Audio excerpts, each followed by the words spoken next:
Hey everyone, I'm Tassinix, and welcome to Plotting and Scheming, the Grand Arena focused podcast centered around the top 100 of Kyber 1 in Star Wars Galaxy of Heroes.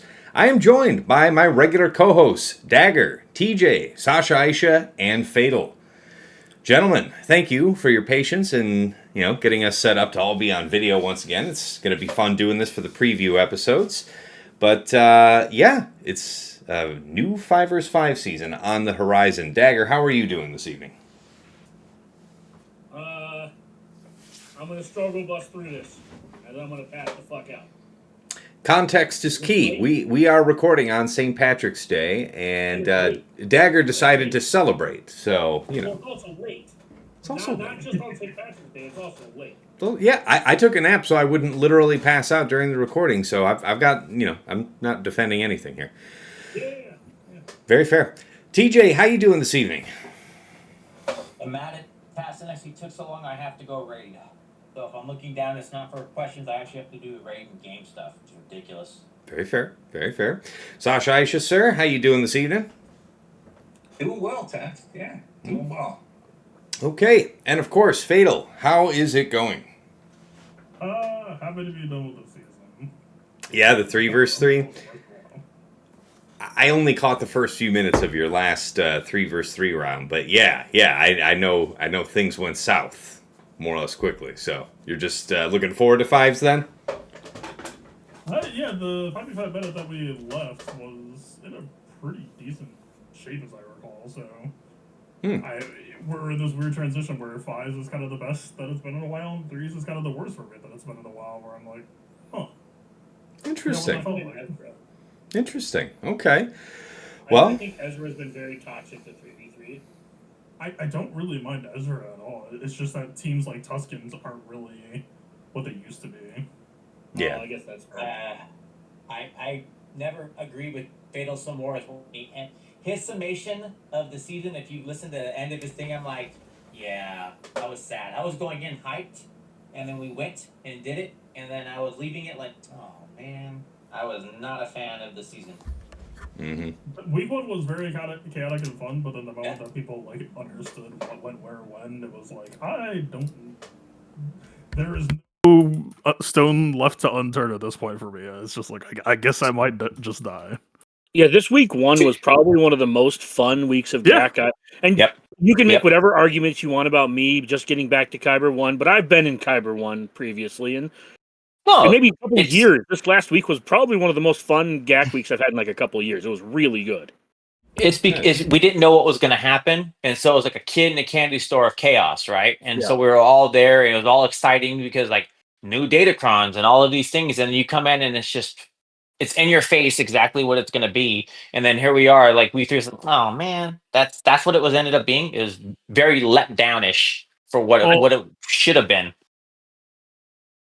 I don't blame anyone for playing the way they play, but I think partly to blame is that I actually went and looked out of curiosity, and I'm literally the only person who plays heavy defense that isn't playing at least some amount of efficiency now. So it's just like, the meta is the meta. If that's what people prefer, that's what they prefer. But it's just like, all right, it really is just a choice for me at this point. Yeah. So. You were the only one bucking the system last time, Fatal. You would play that way regardless of the game. You played it your way and never broke. If you wanted to survive or get in there, then you were doing what you had to do. That's exactly. Let's say I liked it, but I would conform for the point of I want to win. You would play the game, and I respect you for it, the way you wanted to play the game, regardless of the results. And that is a precious few who will do that and say, I don't care if I'm going to win or not. I'm going to play my game my way. So I respect you for it. I did not do that. I played because I wanted to win. And what that comes up is you're setting usually the same amount of GLs or whatever else. You have what counters are not going to work. You could take a risk here or there, but not to, I would say, your extent. Do you remember at the beginning of this season when we talked about the mods for Darth Revan, Zalbar, and Mission? And then they didn't fucking matter? I said that. I heard that it was bugged. That, like, apparently something about the mission crit damage wasn't transferring or something. I don't know if that's true. Take that with a hyper great assault. Even if that's the case, I'm talking about how the Team 54's great mothers with, like, shit mods. You don't need mods. Yeah, that's what I was just referring to. I was referring to just yeah how easy street this team is. Mission sacrifices, and then they all die. Mm. that's the game. That is, and I think you called it pretty good too. Is like that's it can probably do other good B teams, but that's the key B It's team if you're because looking it at can't something. beat GLs. It's because it literally has a clause in there that says it can't beat GLs. Yeah, Qui-Gon Jinn. Yeah, So yeah, and that's why I'm saying, when like Great present, Mothers, Balin, like this is its ceiling yeah. Mm-hmm. because it just literally cannot have a higher ceiling. Yeah, I mean, I for think me, I think the particular bummer was their vulnerability to Gungans, because if you brought Tarpals, it was a pretty clean 57, Yeah. and that took them out of the viability of, well, like if nothing else, you're either going to have to throw a GL and completely disarm them, or you're going to come correct. Instead, you're coming with a B level squad for perfect banners, Oh, and pulled them off D for me, yeah. which I didn't want to. Not just that, but like I don't know how you feel about this, but I saw people like Lord Vader soloing mine, and I'm just like, I don't know how I feel about you 59ing this in general. Like I get that you used the GL, but you weren't using it anywhere the fuck else. Mm-hmm. Mm-hmm. But anyway, the 3 versus 3 stuff we will cover. Which is actually good. We can talk about how that Datacron, or how that only probably won't. I'm sure some people will find uses for it in 5s, but Yeah, we've got a Patreon No, question on that. that is yeah, that that's is right. something Yeah, we'll get to because people want to know if there's a place for DRZ later. yeah. But anyway, exactly. Enough Or the on the Z. wrap up of 3 versus 3, gentlemen. Let's dig right into the 5 versus 5 related agenda. So first off, softball, to all of us is what have you been working on in this off week here? New relics supplied, new Omicrons, anything significantly reworked in anticipation of the new season? I mean, I've got my new Bad Batch up to snuff. I'm hoping to get Omega Fugitive to Relic 9 before the new season, just so that I have her, Crosshair, and Mercenary Wrecker, all Relic 9. That was kind of a small goal of mine. His own Crosshair's Omicron was the last one I applied, but I did that back in 3 versus 3, so not a whole lot that's changed for me just in this last week. It's been a very busy month, but not a lot in the last week. How about you, Dagger? It's really hard for me to apply more relics to my roster. But I did finish Crosshair. Shut up, TJ. No, I did finish Crosshair. I did obviously slap the Omi on him.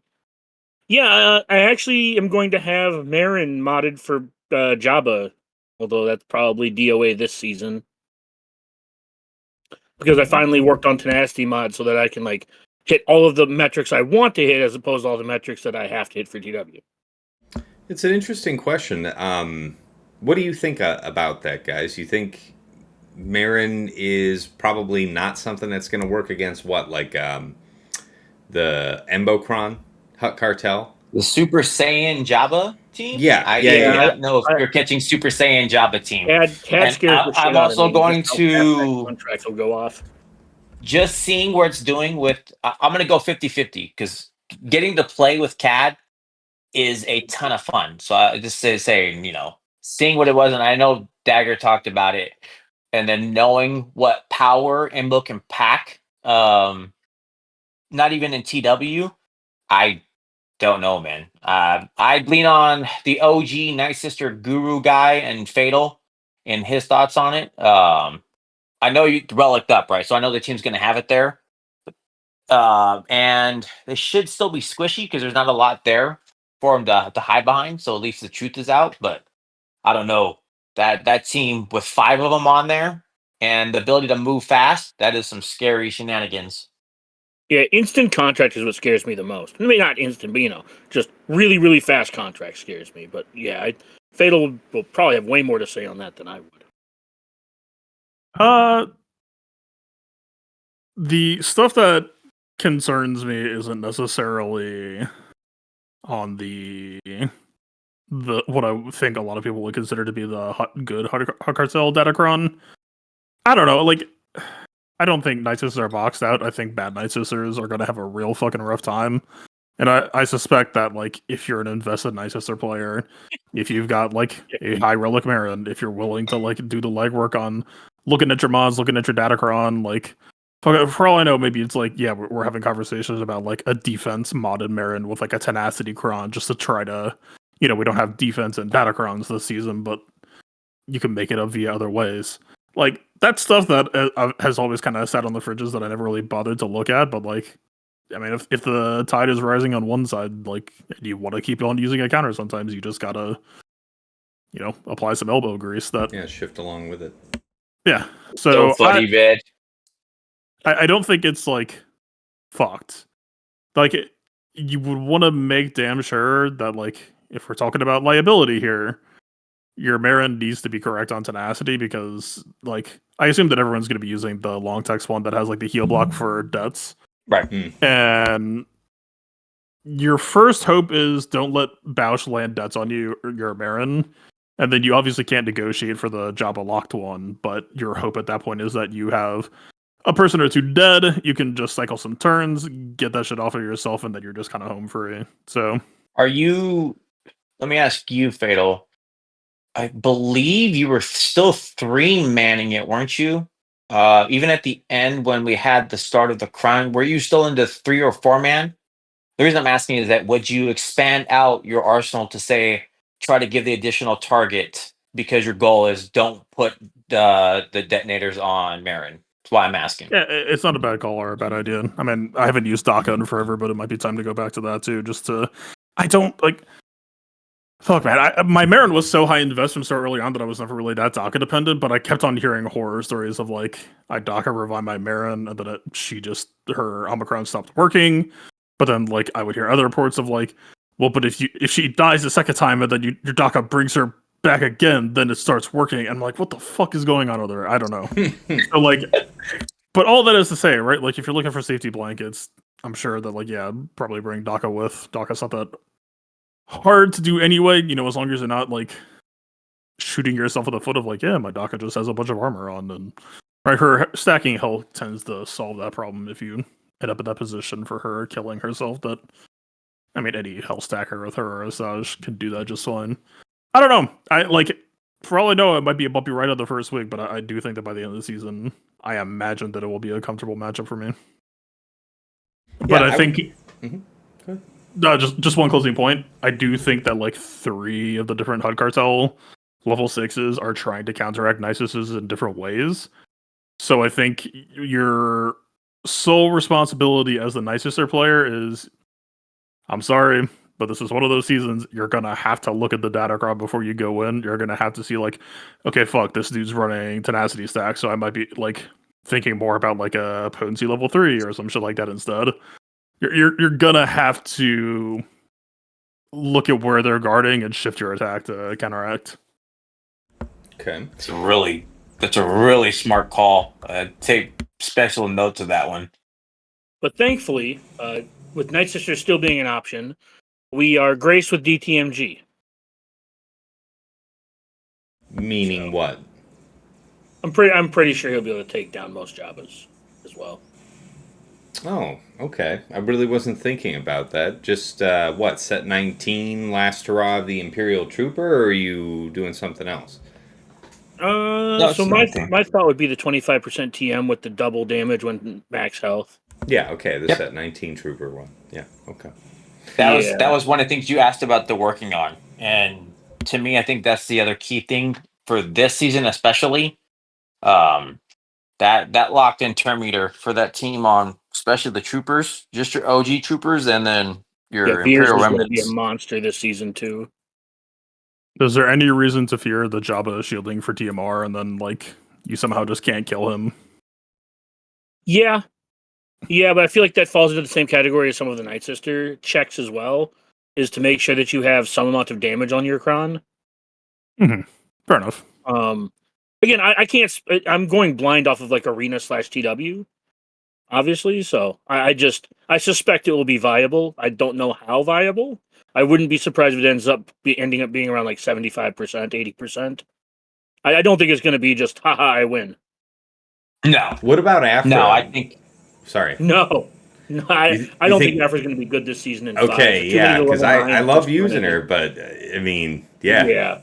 If you just read Cad's level 9 and then imagine how many turns Boosh takes, and you're dead. Yeah. All right, that's fair. Fatal, you alluded to 3 of the Hutt Cartel level 9s specifically seem to threaten Night Sisters. I'm sure that's going to be like my first YouTube comment on this video. Which do you see those as being? Just for Long the record. text Was it tenacity 6 or stack, 9? and I don't remember the pool. It actually might have been up to 4. I can pull it up real quick. Yeah, Tess, it just- was the level 6s rather than 9s. Tenacity stack for sure. Long text will be tricky. Mhm. Ability block we don't really care about too much because it's fucking Marin. Like, you're just spamming basic anyway. Maybe the Huck Cartel Terminator. Okay, maybe it's just 2. Maybe it's just the tenacity or the long text. Okay. No, I appreciate it. Anyway, yeah, that was all kicked off just from asking Dagger what he was working on Relic Omicron wise here. How about you, TJ? What about you here in the off week? Your preparations. Same thing. I think you called it out perfectly. I'm ready to play with my new toy, the full toy, not half the toy. In the Bad Batch, I think we're all excited to see what it's going to look like and what it can do. So it's just getting those just right. I'm not you with the spendy pants section, so I already got Wrecker. So I'm hoping I want at least Crosshair to be 9 as well, because I would like to push the Relic Intensifier, especially for his setup. And then I'm biting the bullet because I'm so tired of watching you guys do the Night Sister stuff that Marin is on my permanent list of quick R9s as well. I'm done not being able to do it. And this was the last season I had my last draw, so I will be taking the extenuating circumstances of Marin and Treya are my next 2 personal 9s that I am trying to get up ASAP because I'm done with the shenanigans that it's not working. And like those it's choices. basically because of what Fatal said. I need to put in the grease. If I want to play the game, I've got to do the work. So that's really where I'm at. But as far as refinements, I think Dagger called it. It's pushing those to be just the right spot. And then seeing what we're gonna do. I'm unsure of how it's gonna work with Balin. I think he's the next. He's my other unknown because he'll be what I would consider full power as well. Right now, it just depends on is it full Bad Batch. Only because if you look what Fatal was able to do, you didn't need the full Bad Batch, new Bad Batch team to make the stuff work against such things as the mothers. So does it end up being, and that's where I think we'll get out of week 1, does it end up being Hunter and Wrecker with the Merc squad? Because that is a really good squad. I heard Solo talk about it. I know we've seen it. That team together has got some big power. And especially when you just called it with your Wrecker being R9, does he go there? Does that need to shift modding anywhere? Because that could be a scary team. So that's kind of where I'm at right now. I'm playing and juggling with it. Yeah, and you brought up Balin, and I just wanted to add to that. I am curious to see how both Bo and Balin translate to this 5v5 season, because based off their performance, I honestly think they might both be better in 3v3 at this point than 5s. That is a tough statement. What are they killing in 5s? In 5s, most of if you put Ahsoka and you have ATF, that's dead, right? So we'll take that out of the water. We already know that's dead. It was dead last season. It's dead this season because that Burke level 6 is strong. Is it dead even with Ezra? It's the fulcrum being present that makes it extra. If ATF, that's the only reason I put the asterisk of ATF. Yeah, if it non-GL Ahsoka, then they can't crit you under a Balin leadership. And that's what I'm saying. If Ezra's there, if ATF is there, it's done. It's that I'm still going to hold to that. It's not strong. Yeah, I'm just saying that we have so many options. That's all I was saying. Is that no. If I think ATF is on your Malicos team, and I think Ezra is on your because you don't want to open the door for Balin to take her. If she's there and you see that, you get to Balin the team, and that's fair. I didn't think of that. I didn't think of the non-GL Ahsoka clause. Yeah, It doesn't come up all that Either way, often. that's No, where I'm it's at right fine. now. It's fine. I'm just like I said, I just want to see how they translate because we'll have way more Yeah, options well, than fives. I think we're going to be strong, man. Okay. But I also think the one we didn't talk about, I'll let someone else do it. Dash Nuke. I think Nuke is going to be a monster as the other big one. So Yep. I'll leave it there because I don't want to steal all of it. But those are my key things when you're saying what am I doing right now. It's just the refinements for those pieces because obviously there's only 11 teams. Okay, fair enough. How about you then, Sasha? What have you been cooking in the pot in the off week?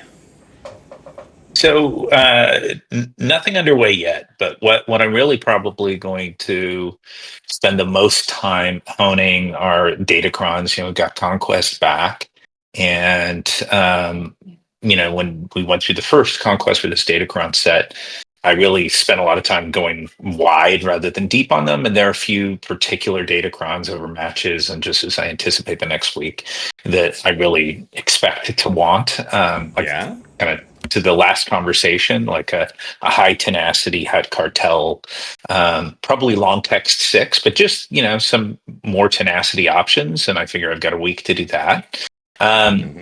Excuse me. When I look at relics, I mean, I'll be bringing the new Bad Batch up to muster, but probably uh, only so I'd Wrecker Merc at 9. I just for me that's always been such a no-brainer investment on a nice new tank, particularly one that pre-taunts.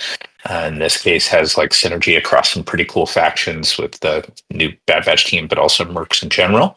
So that was a no-brainer. But I'm banking a couple of other R9s probably through first week to just kind of see like, is it best to have it go to Fugitive Omega, Crosshair, or do I want to perhaps like make some long overdue investments in crew members that I've got, so that my fleets are improved, despite the fact that she's at every friggin' time. Then I, as I kind of look going ahead to the next week, I haven't made changes on this front. We're going to talk about it in a bit, but like one of the things that's getting kind of fun mind share from me is Zalbar. I still am just super enamored with that Omicron, and Yeah. not like it literally it's the first provision. It's not even the 3v3 or 5v5. I'm not thinking Old Republic, and we'll get to that conversation, but I just love that first provision so darn much. So I'm kind of thinking, oh, that's cool, because another like pre-taunt, not only reactive but like most persistent taunt I think that we've been offered is out there. And so I already had it at R9, but that's one that I'm having fun just sort of contemplating about where it goes, including the fact that I may take my Tarfel up to R8. Oh, Probably not for this okay. season, but like I swear to God, the next Datacron set where defense is a stat again, Wookiee relevance, I think is going to pop up, because again, that's Albar. That's Albar. Ami is so cool. I've had some So, sneaky ideas about well, using a Tarful team here. Yes.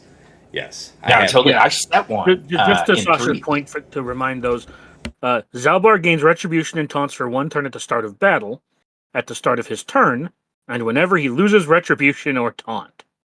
Whenever he attacks out of turn, inflict a stack of damage over time for 2 turns on all enemies, which can't be evaded or resisted. Enemies can't gain defense up or stealth. And then if I can follow that with one clause from Tarful's leadership, which says under his leadership, anytime a Wookiee taunts, and as Dagger just highlighted, Zalbar, if somebody sneezes, Zalbar taunts, right? Like he's taunting. Every time a Wookiee taunts, it is an additional 10% stacking defense for all Wookiees, without a cap. And that defense translates into offense at the beginning of the turn for each of these Wookiees. So, like, I'm not saying it's happening this time. Although, if I'm bored enough, I'll throw it out there. But I just, yeah, It might beat that's on my something mind. too. It might actually Mhm. beat something too that wants to take a lot. Like if you have a 4-minute fight, it might actually beat something. Yeah, exactly. I mean, it wouldn't be surprising if you accumulate like an added 400% taunt across your team from him, having that happen 40 times over a 5-minute match. I don't know. So that's where I'm test. I like that. You said you were preparing a few other crowns. By the way, I know we've already spoken about our expectations about Night Sisters versus Java, but yes, that high tenacity Hutt Cartel cron was forbidding for pretty much every opponent of mine all last season, and I do expect that'll continue to be really tough on the opponent. So everybody who hasn't locked that in, if you haven't gotten that high tenacity Hutt Cartel cron, that is the best defense to the Night Sisters. The potency level 3 might make, especially in 5s, the potency level 3 might be good enough. Because 30% potency per enemy without a debuff. Mm-hmm. It does, but you have to consider that the enemy count will go down as Java's last standing, and then at that point it's like a wise opponent would bring enough potency via other means. Because if they're facing tenacity level 6, they're facing less pressure than like long text. So you could easily just budget a potency cron while that's still in set. Okay. That's fair. Fair enough. Well, last but not least, Fatal. How about you? So I know you're really testing and flexing out what what Crosshair and friends can do. Excited to see what you'll be coming up with this season. So I'm sure there's been work in the background surrounding that. But don't only put words in your mouth. I was saying that included though. What you been up to? I'm just fucking around in Squad Arena. Squad Arena testing is pretty bullshit. I'm never gonna put much stock in it. If I can control both accounts and control the mods on both sides and the data cards on both sides, then maybe. Mm-hmm. I did come to realize, for whatever reason, I thought that Fugitive Omega's Omicron worked against GLs. It apparently does not. So, my Squad Arena is dog shit, but it turns out that the fights that I'm doing, while pretty suboptimal, are mechanically not that far off from what I'll be experiencing. Mm-hmm. I don't know. I don't usually prep for a season until the season's here, so I haven't really done anything beyond lock. Just play with the toy. Yeah, you don't start preparing until 14 minutes before lock. Oh, I bet better time. Better start automating. I just need a week to decompress. I am in exiting the V3 mode. But the running trend in the last 5v5 season was the focus on building super teams, so for the work that I will be doing, it's probably just going to be trying to look at that, although for all I know, maybe Sana BAM existing will kind of diffuse that bomb, or like ease enough pressure that like maybe that just won't work this season. Mm-hmm. But yeah, that's what I was doing last season. I'll pick up the thread where it left off. Maybe try to get Bad Batch on defense and see how that feels, because I don't think it makes sense at W3, but in 5v5, maybe? I mean, so you're in 5 vs 5, what does it basically represent? Like, if you're putting it bottom front, it's like, haha, trivialize it with a GL, and you don't know that I've got, 3 GLs sitting in the back for you type of thought? That's kind of the stab behind it? That line of thinking is like 3 years ago, Galaxy Heroes. That shit just doesn't really work anymore because GLs don't require GLs. So I don't know. I don't feel necessarily great about them being on defense. It's more just like a curiosity. That, like, that's what week 1 is for. That's fair. For whatever reason, if an opponent decides to try to play fair, then like they might have an unpleasant time because the team does have a pleasant set of tools for the side that's playing them. It's just. And to be clear, I don't know, like, player-sided is favored, of course, but I do think you could take a GL against the team and have a bad time. It's happened before. That would be wild. I was a lot more excited when I was, like, imagining both Omicrons being on rather than none of them. Yeah, so. Yeah, there's no way to play around with that. Fair. And, like, to be explicitly clear here, that people don't get the wrong idea, like, Crosshair, I've confirmed, has random AI targeting, so, like, Crosshair's not going to self-target, so all the theory for that team is going to be built off of the back of, like, you need to just be thinking about, like, Hunter Mass and Ampag and all the ways to possibly build target practice, like, without hoping that they execute the kit the way that you would. Speaking of which, I did get some questions from, one of our 3 vs 3 videos, I think for week 2. You used the term Ampag, and we know what it meant, but I explained it to a couple folks in the comments. You're meaning damage on debuffs. Damage on debuffs, yeah. The level 3. Yeah. We just call it Amp Bag because it's really short to say, and that's the Conquest disc. Exactly. Amplify Agony is where you're getting the term from. Yep. Good. So everybody knows. But it's a bad acronym to use. Like I will call myself out on that one because it doesn't immediately make sense or like refer to the actual effect. If anyone has ideas for something better, I'm all ears. I just do it because I'm lazy. No. I mean, yeah. Once you connect the dot that it's from the Conquest effect, it's intuitive. But yeah, no. Glad we have it on record now. So it's funny, we just wrapped up talking about our preparations, and last we were just talking about how we're applying Bad Batch. That was our first meta topic. So I know that it's difficult for anybody to read into what it's going to do in 5 vs 5, just as you were saying here, Fatal. You don't have the Omicrons active when you're messing around in Squad Arena. But, I mean, I heard here just weeks ago, long ahead of this season, that people were saying this is going to eat up Java in principle, maybe not with this current Datacron meta. I don't know. But what do you guys hear? What's the word on the street? What's the scuttlebutt for what this team might aspire to take on offense? My limited experience is that it takes on anything that's not trying to burst you down in a hurry. So if lots of teams where they're not like think teams like CLS or like Bow, right? Like teams that have burst, I think they can probably take this team. But if you're just like trying to chip them down slowly over time, the moment you take one of them down, they're just going to take a bunch of turns. So if you take one of them low, you have to kill that person. You know what I mean? Like there's none of this fucking around where it's like, oh, let me just like take a few turns to chip this person down and then finish them off later. No, because the moment you do that, they'll take bonus turns and heal. Mm-hmm. And you can use that on the flip side when you're looking at what you want to attack with the team. Any team that's not capable of bursting down your tank to open up is probably going to be reasonable. But then they also have to do enough damage to actually cycle you through your bonus turns by taking you into 100. I don't know. It's hard to tell. I think it has a reasonably high ceiling, and I don't know how good the AI is, so I can't even speak to that. Well, and there it is. I mean, you getting to pick your fight and you managing the character abilities makes it feel like we're talking about, like a team that is better suited in the player's hands, right? So I think it's going to be okay on defense, though, just because it's mechanically sound. And like I said, if you don't take a team that's capable of bursting down the tank to begin with, there's a reasonable chance that they start taking bonus turns. We talked about it during the kit review, where Wrecker just heals every turn.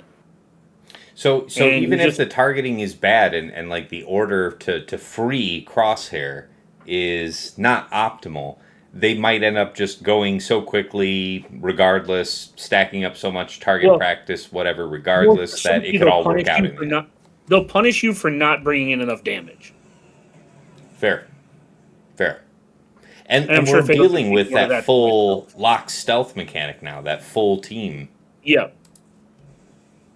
It's not even the lock stealth that you have to worry about so much as it is the blanket global crit immunity. Yeah, I'm not even thinking about that. Jeez, I really do need to put in another read on that kit.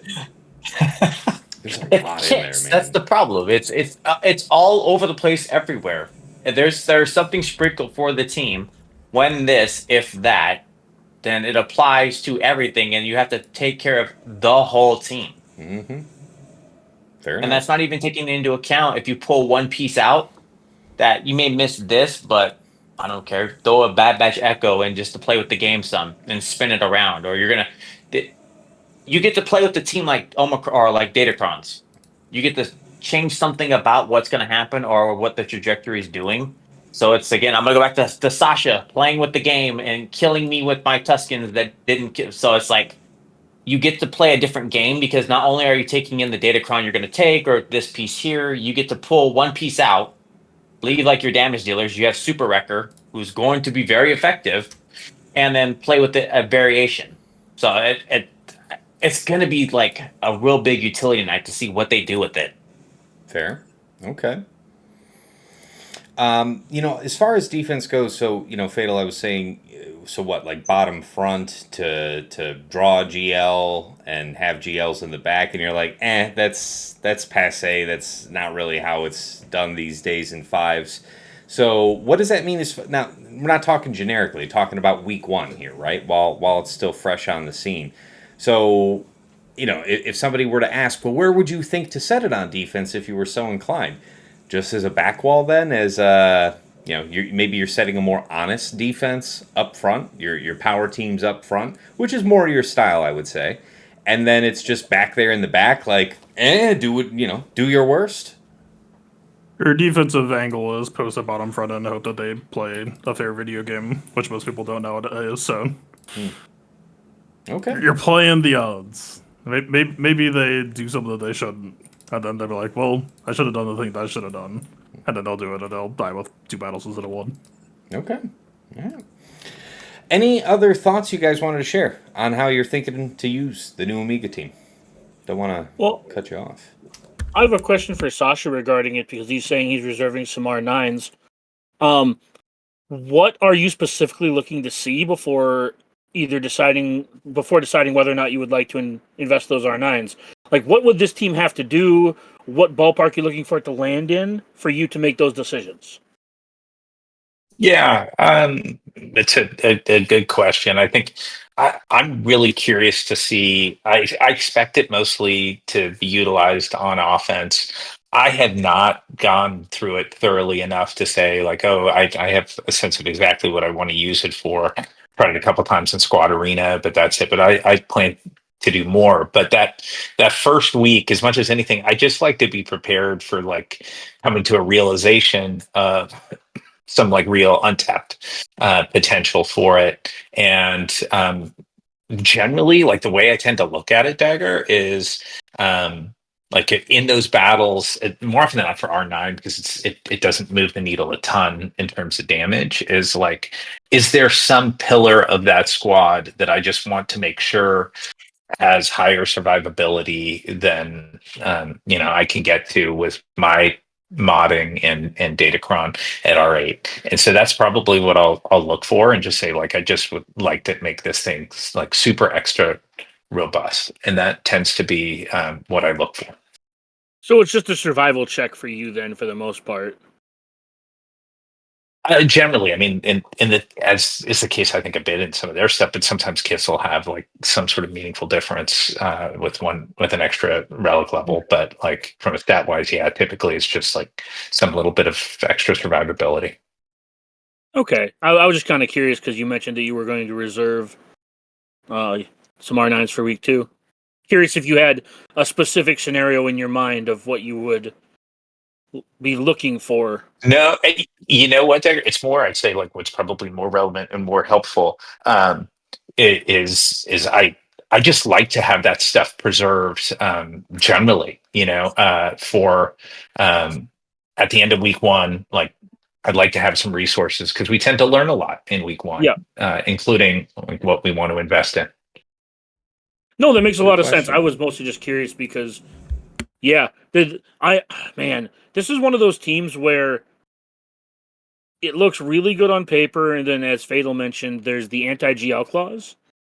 And it's kind of that carve-out to make sure new teams don't run circles around GLs with Omicrons, I think. So I'm curious to see how the team kind of like solidifies itself into the meta, because like theoretically it's not beating GLs. I don't think it's actually meant to protect GLs at this point. I think it's actually meant to cap defensive potential. It's actually how I'm starting to view it. That like, okay, if you spend into GL on this, then we'll give you an out type shit. That's way smarter. Yeah, that's probably true. Because a lot of the tools that are here are very defense coded, right? The reactive turns are defense coded. The crit immunity and the automatic regen feels defense coded. That I do think that like, if the Omicrons were on the squad, I think I'm not gonna say it would be like nightmare shit, but I think it would change my feeling on it very significantly defensively. It would be harder to brute force, is basically what you're saying. Yeah. Okay. All right. Well, guys, next item then. Which set 20 datacrons do you think will be most impactful? I mean, I guess the original question was which datacrons, but I don't think we're expecting any surprises out of set 19 at this point. Feel free to disabuse me of that assumption if that's the case. But otherwise, I know when we were in the pre-show for this, Dagger was saying, yeah, the crons from set 20 that you're stressed about in 5 versus 5 are going to be different than the ones you're worried about in 3. So, what do you got to say about that, Dagger? What are you thinking about? What are you preparing? What are you worried about seeing? So on. And Well, Dagger go first and then to the room. yeah. So more specifically, my point in the pre-show was about when we were in 3v3, we had some crons that just didn't get a chance to shine. See, insert every Hut Cartel level 9. And we had some crons that, like Snow Troopers, one that I think was going to be interesting in 5v5 because it really does scale better with more people on the board. And then you have things like the BAM cron, which nobody really used, and I'm not saying anybody will, but it will have more interesting applications in 5s as you're splitting out your like Sana Cheese team, and you're kind of I expect IPD might get some use on defense just as like a banner stripper, right? Like there's some of these things where I just feel like there's more use for them. I know Nest feels like it's going to be a little weaker. Mon Mothma's a better team in 5v5 than 3v3 by a fair margin. Maybe the Kyle Katarn Datacron gets something. Probably not, because the level 9 kind of sucks. But you get the point I'm trying to make, is that I feel like the crons we're going to be looking at, some of the teams are different in 5s than they are in 3s. Specific winners are Hut Cartel level 9s and Snow Trooper, in my opinion. Plus, now we have the TM. Veers is going to be way better with Piet, especially with the Piet cron, possibly even with the range and or snow crons. 25, yeah, yeah, and that's all that was the main point I was trying to make in the pre-show. That man, I'm really kind of interested in seeing exactly how far Veers punches up. Just because we've seen him punch pretty far up in the past. Well, what's the edge you think Veers has coming into this? Because we had that set 19 cron last 5 versus 5. So what do you think his edge is coming into this season? You're talking about set 18 having expired, and that's creating new opportunities. What are we saying? I think he's just better. So I mean, obviously there's a feeling, but I think that the team's burst damage is going to be more effective just based off the previous set leaving. Yeah, all that bulk leaving, sure, okay. Yeah, and not just the bulk, but just I don't know. Maybe I'm just like thinking back to the last time we had Veers be good. But yeah, it's going to be interesting to see how that all kind of plays out. Plus, I don't think there was really room in the meta last 5v5 for Veers. Yeah, I agree with that. And I think another good example of, it's hard for me to kind of quantify with like, there's more of just a feeling of me using him in 3s, me trying him against a couple things in TW and in GAC, or not GAC, Arena. I don't know. It feels stronger now. That's all I can really say. And I think the threat of it is stronger. Because I think last 5 people were way more focused on the Magma Supercron and what it could do. Yeah. With the Ahsoka cheese. And I think that they were... I'm not saying these are going to be game-breaking. I'm just saying as far as, having options available. Something that jumps out to me is where do the droid crons really fit into it in terms of, are we talking about some ridiculous harder defense so that we can use GG as a punch up? It's probably not a real defense. And then I did ask a couple minutes ago about Afra. You think that that's probably DOA on Jabba if you've got the right setup. If that's the case, is there, room for Afra on defense, or is that wishful thinking? Droid cron, long text level 6, BT1 level 9, or not? I honestly couldn't tell you. Mostly based off of, I think it will depend on how things shake out on the board. Because I think there is potential to get caught out against like a good Afra team on defense. You know, the whole I take a bunch of turns before you get to go. But I don't know. It depends on how I think in general it ends up being like not a great defense team, but I think when you're a big proponent to play the man, not the board or whatever it is. Yeah. And I think you personally will find uses for Afra on defense versus a few different opponents. I don't know if the average person will find use for Afra on defense. I know I've used Afra in the past to beat Lord Vader. It would be And some harder to other stuff. CLS out. That droid immunity can be a pain Yeah. in the ass. Like the main predator for it would be something like a CLS Han Chewie, or probably a Dash Han Chewie would be even punchier. So that's what comes to mind when I'm thinking about the predators for it. Yeah, I was mostly Yeah. referring to like Cad Bane and some of that stuff. But sorry, go ahead, Sasha. Sorry. Mm-hmm. Yeah, I was just going to say, in terms of like trying to get creative on defense with the droid crons, I had set last 5v5 when they first came out an HK cron, like a sortie lead, BB-8, T3, GG, and HK. And I know it stopped an old school Bad Batch, which like you take the droid level 6 out. And the HK level 9, like would normally be a real clean like 65 banner win, and it got a win over an old school Bad Batch. And I remember Aesop saying like it was stronger than he thought. The next round, I think it was taken out by Amalgus, but like there's some use, but kind of back to the general sentiment about like people are holding more than they used to. That particularly in fives, your 11th strongest defensive squad's probably got to be better than that. Fair. No, I appreciate you guys entertaining that. Yeah, that was my thing on the droids. What set 20 crons you guys thinking about? TJ, Sasha, Fatal. I'll tell you the one I faced and underestimated, and I'm kind of I want to see what it does. And I know Daggers at the level 9 for the Kyle Katarn isn't great, but if you tack on the Merc long text level 6, I don't know if you guys faced it or not. Kyle is a bitch, and that dude's punch and his bite is stronger than you think. I don't know if you guys got to face it or Yeah, not. on Saul that's going to be nasty. I was saying it's not great. Dude, in I'm context telling of you, Mon Mothma. but think Well, about no, it with but my Mon thing is- Mothma. Yeah. I was just No, saying I but don't think think it's about Mon as good in the Mothma. context of Mon Mothma. But what I'm saying, it is though. Is Everybody's it? starting with 25%. Oh yeah, he's always attacking out of turn. So that means he will continue to attack out of turn. The amount of damage that dude was doing with Saw, true, like you said, but putting it to where you have the punch up and you do like Luthen on the team with not defense, man, not defense application. I think it'll be strong with Saw on the defense application, but on the offense, him hitting nonstop out of turn and then going again, he's already super strong. People underestimate him. He was a beast when he first came out. I think he's there.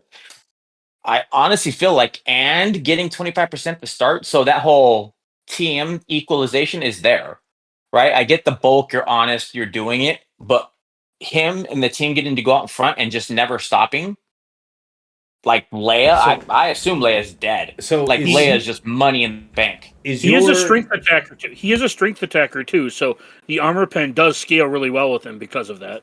Dude, it's nuts. He was like, I got to face it at the end. People were setting it like all week, right?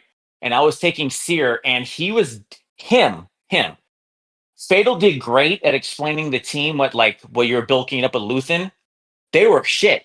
Kyle was beating my ass. And we're talking, I was taking the Cal with the bulk, so two of them like that. He was damn near killing people by the time I was going. By third turn, I was damn near out. So seeing that with just those three together and thinking, man, put that with Mom Mothma, and Kyle will delete GLs. I wholeheartedly believe it. With the Luthen setup, I think it's a punch up. It's huge. On defense, I agree. It feels. What level 3 would you recommend on that thing? Because you already touched on the level 6. Let's still turn meter. The scariest thing is you can't be in front without either stopping them with the GL that has no terminal, like JNK or something like that, or you have to be in front. How? If you're equalizing it out, that's what I got faced with. Is I was facing the Terminator setup, so they were already super fast with Saw. So I'm like, all right, well, I'll just take Seer because it's bulky. Yeah. Dude, he was hitting so hard, and there's offensive stats in the boost of the Kron as well. So I'm just saying, it was rough. I am wholeheartedly looking forward to what this is gonna do come fives.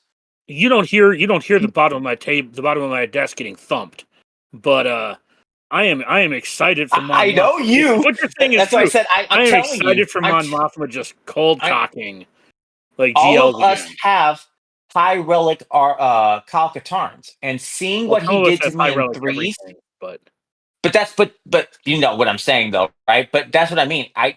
You don't need. He's already super strong. yes. Man, he'll hit you again, and there's a chance it's like holy shit, and he never stops.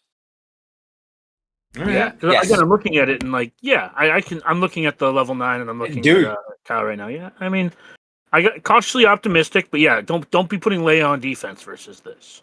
I do not think Leia's got any merit here. With you put that combination that's like, man, I need to kill something. All right, Kyle, go take care of my light work.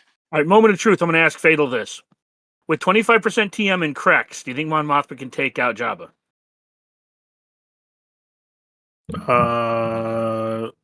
I mean, you're having to TM out of the Deadly Bluff. So, I don't know. I mean, like... Well, do you think it's on the table? I'm not even saying you have to say it's consistent, but do you think it's actually on the table? It's a tall ask. Most teams that can take on Jabba either don't give a shit about assists or have some way to wrestle through those 3 turns at a fairly rapid pace. So, look, man, if you got a high investment Mothma team and you're just like rolling in tenacity and defense and bulk that you're just like chilling, then maybe. But I'm still concerned about contract, Embo ramp plus Jabba lock. That's forcing the issue. Yeah, fair enough. All right. Appreciate that, TJ. Good notes on the Kron. Sasha, so we talked about a handful of them. What else that we haven't discussed you looking forward to set 20 wise? Something, top of mind?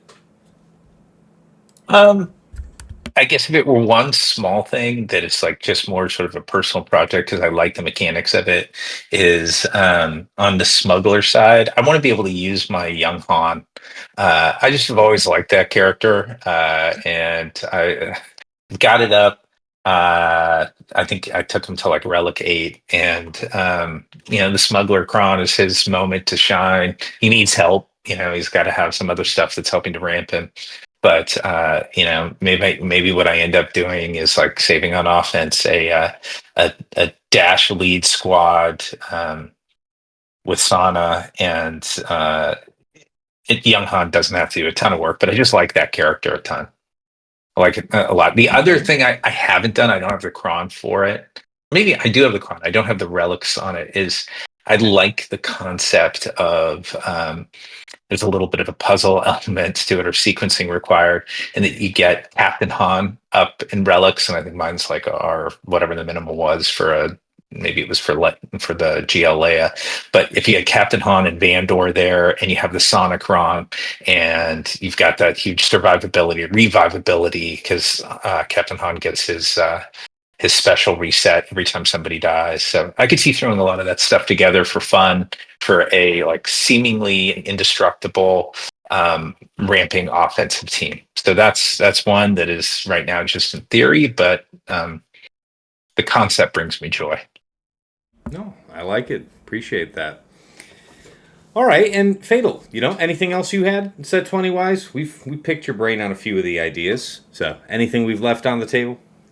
I assume GG staff is going to be like a common defense staple for efficiency players. Like, just a high amount of guaranteed attrition. At the same time, CG's produced so much anti-sep shit that like I can't even say for sure if that's true for all I know. But I want to believe, but I'm disinclined myself. Look, I can't even rule out because the thing I know for sure is that Stapp uses his AoE first. Yeah.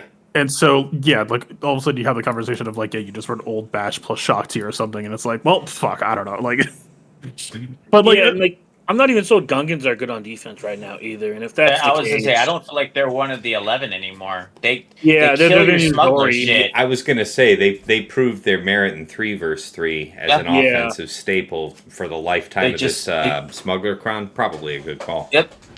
Yeah, the Gungans are just gonna wanted to do the shenanigans. The Gungans are just gonna park on offense and be you posted a team that wants to crit, so no, you don't. Like the Gungans, DTMG, CG is just printing an increasing number of teams that are just like, I mean, fuck, even Zalbar Omicron. I went back and read Karthlead, and I'm pretty sure that Karthlead with Zalbar Omicron could unironically serve a role similar to DTMG, where like, because every time the enemy team gains turn meter, they get a dot, and when they get a dot, you gain protection. So you're almost doing some Tuscan like reactive turn meter ramp shit that like you could literally just watch a team like a turn meter trained heavy team just like kill themselves on dots potentially. And then you have a level 3 that says when you have dots, you do protection up. So it's literally a double stack that is simple to do.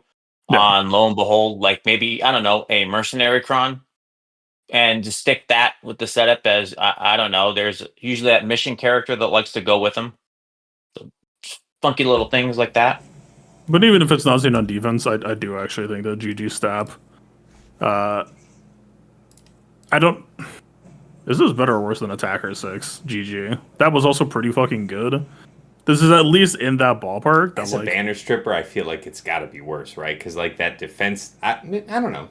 Maybe DI doesn't feel as good as Attacker. The Attacker, the roll crons are just so much better than anything that they've kind of put out to a degree that I feel like it's kind of a disservice to compare them. I think the Attacker cron was way better at busting banners than this. Yeah. The thing I will say is Grievous with the damage immunity and the locked buffs and the turn meter juggle, and then whichever level 3 direction you decide to go, which is actually like a hard choice because like you already have the damage buffs, but like a lot of the time Grievous actually like all he really cares about is landing his shit. So it's probably leaning towards potency, but like pretty much all the options there are pretty good, right? You're happy with Darkside turn meter, you're happy with the potency. I don't know, man. I think there's a world where a high investment Grievous, you could probably scam people on defense with it. Like you would probably need like Darkside reactive turn meter so that your stab make your stab super fast, or he has the bonus turn. He goes once you get the 50% turn meter so that your stab gets to do the actual thing you run stab to do. I don't know. Do you think it beats Saw? It did with the Attacker cron. Captain Rex is the. If there's a Captain Rex there, I don't know if I feel confident in that. If Captain Rex, you're not playing the same game. It's just the common fucking factor, dude. Captain Rex is like, it doesn't even feel like I'm fighting Saul Guerrera or Luthen or anyone. It's you. It is you versus Captain Rex. Those are different layers of the game. Yeah. 100%. You are playing two different games. You have the Luthen game, you have the Krex game, and then you have the ultimate combo of Luthen Krex game. And that's like you are not playing the same team at each level. Speaking of the 3v3 meta, like, not to go too far on a tangent, but like, no, you're good. There were multiple times where I was looking at like, okay, which teams are too weak and can I do anything better than them with this season? And multiple times I audited Saw Luthen Krex of like, is this actually? And over, it's like, yeah, this team's like not dying to shit like Malgus, and I can't say that for others. Now, granted, they're like potentially dying to gas, but that's at least messy or losable. So, right, that's flexible. Yeah, it's standing the test of time more than say Tuskens. Well, I think that's mostly just the power of Krex's like kit. Krex's kit is like one of the kits I don't think we talk about enough as just being just so good. AoE Daze is just so good in general, then you put it on the package of survivability that is his unique. This is what happens when you print a Rebel that isn't 6 years old. Because it turns out there's a lot of Rebel teams in the market. It's true. Yeah. I honestly think in 5, Saw might be close to being off the board, but it's obviously Datacron dependent. But, man, it feels like you're forced to put like Luthen and Saw there.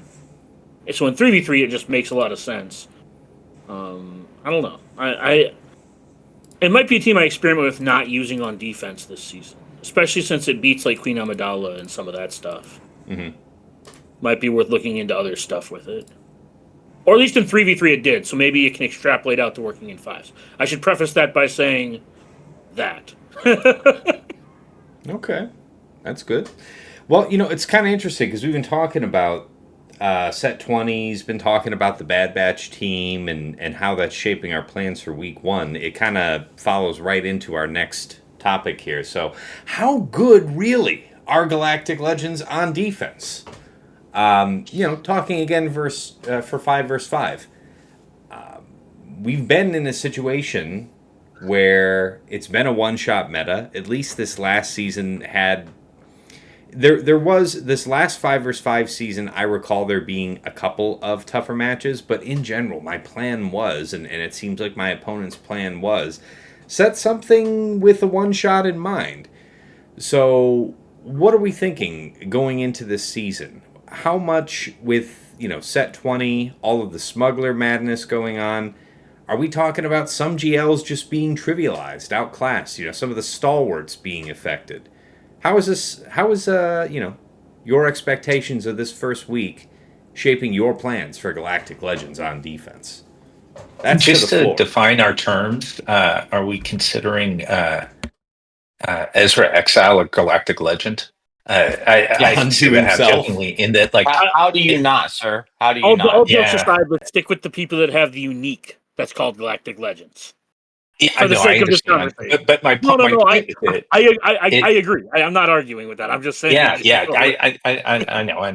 But it really, for me, I mean, I think that answer comes down to like it's like there's so much more than just the presence of a Galactic Legend. It's like it's composition dependent in this day of like an abundance of options, that like to be able to set a viable defense, you've got to have like a pretty special composition. And like the best ingredient, or one of the better ingredients to start with, is one that has a Galactic Legend unique, so it counts as that. But like I actually think that's like a core component of the dish, but like to make it something that's really like worthy of being served, it's got to have like I look at like where I put Ezra with probably greater thought and strategy than where and frankly as a precursor to what GLs I put in. And it's not I don't mean that on Ezra exclusively, but like I just think of like the various things that have to go over the top to make a GL viable. So that was like kind of my initial gut reaction. But I think that's exactly what it is, because almost we're back to, and what they've built again, honest GAC. Ezra's not playing an honest game. That dude's a monster. We've talked about it. I don't up Ezra. That he's Tass is easily one of the best R9s to put out there. Fatal calling it out on the thing like that. If Ezra, it's like the if then Ezra is that the limiting factor, right? I think everybody can agree with that. Yeah. That changes your game of what you're playing. It's tough to call anything else, but almost everything has its off meta setup right now because we're not playing sneaky GAC. Yeah, I think the intent behind the question more so was, what is the gap between the weakest form and greatest forms of GLs? For example, I know we talked about this a little bit earlier about the Balin. You can't put Fulcrum there on Ahsoka if you don't want them to Balin it, right? It's like when you're looking at your team, like what is the bar that you are looking to have on your GL team? Like, for example, Leia, if Mon Mothma's beating Leia, if Sana's beating Leia, like, why are you setting Leia? Is there a way to stop it? If there's not a way to stop it, or if there is a way to stop it, what's the floor? Like, do you have to put Krex there? And if you put Krex there, can you set Saw? Because, Saw kind of needs Krex to do his thing. And that's kind of what I meant when I suggested the question is, like, where are we looking at the floor for GLs? And, like, which GLs do we think, or at least initially week 1, are we not going to set because we don't think the best version of them is uncheesable? JMK, hands down, has no business. There's nothing you can do or set that doesn't get beat out by something lighter. Inquisitors. It has multiple off-meta setups, and its punch up, in my opinion, is better. So it's better suited just being on offense. And it's a JMK really good feels banner offense team. that's my piece, right? Because your question would be this: like, there is nothing I could do to change what can take out JMK. There's no amount of trickery. There's no amount of things because it's so cut and dry. You don't get TM, so doing a 25% doesn't matter. I can't fix Cat to do something shenanigan-y that is not going to be changed off because we have people starting to fight faster than her, and it will pull good banners. So I might as well keep him for what he can do on offense versus what he can do on defense. It's just Well, there's nothing I can yeah. pull. Let's rephrase the question a little bit then. What are the GLs and by extension the comps that you are considering using to bolster your defense? And I'm not talking about setting because your opponent might mess up against them. Like, what are like the 3 or 4? Maybe there's more, maybe there's less GLs. Like, for example, Jabba, maybe SOK with Dre. Like, what are the GLs that you think are going to essentially carry week 1 on defense? Ahsoka, Rey, Jabba will always probably be forever the 3 bar. I know people will use it on offense. I, for one, will hate trying to play Rey on offense. I don't know how her kit works. That's my problem. She is such a defensive staple, and I have used her, but fuck, is it boring? But can she still do stuff? Sure. She's got her lifter and her things, but it's Rey, Ahsoka, Jabba.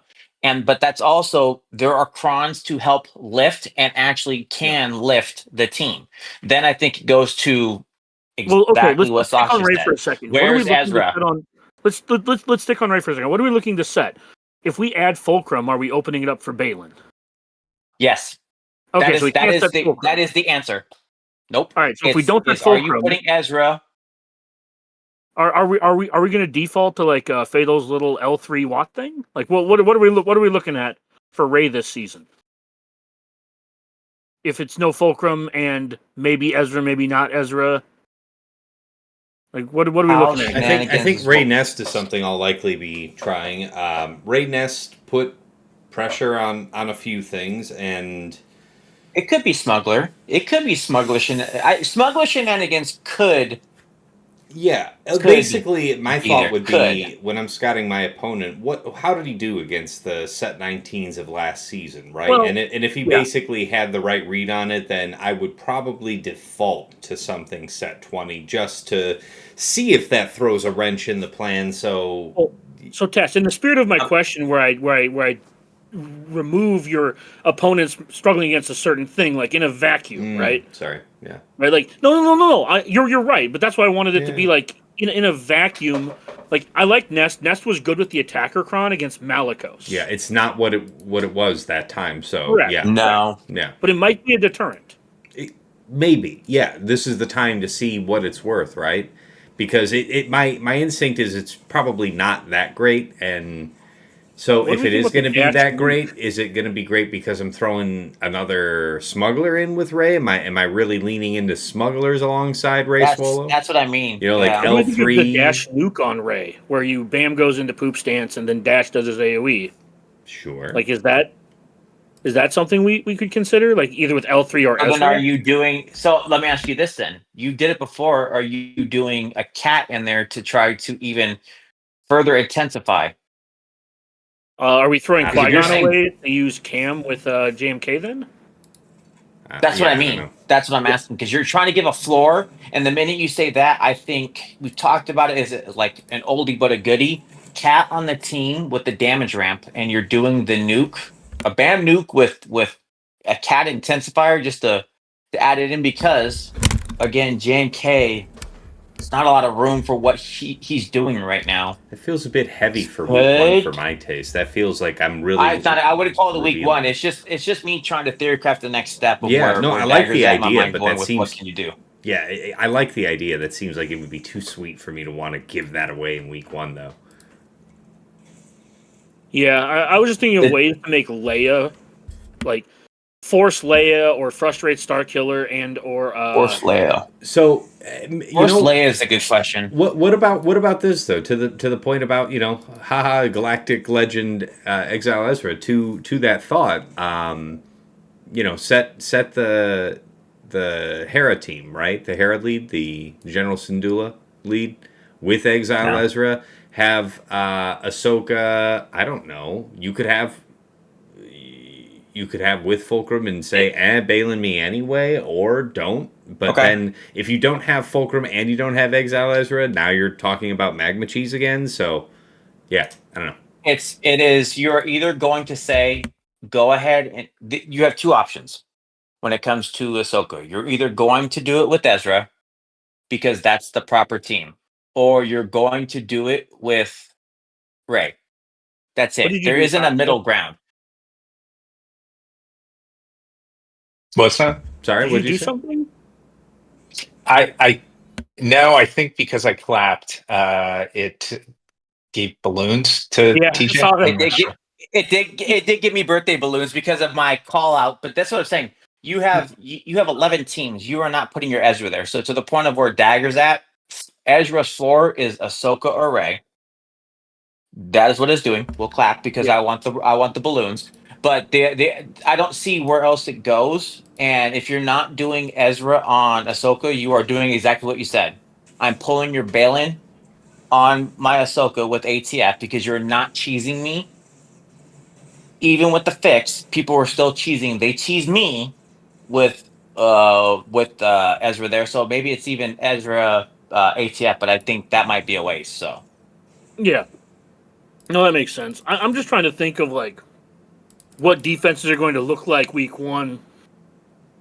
Because, man, I got nothing, man. Like that's what I'm saying. Like as far as GLs that's the problem. It's honest. You're not playing this. It's not dodge. It's smuggler sort of dodge, right? And so let me just put a debuff on you, and let me go back to playing the game.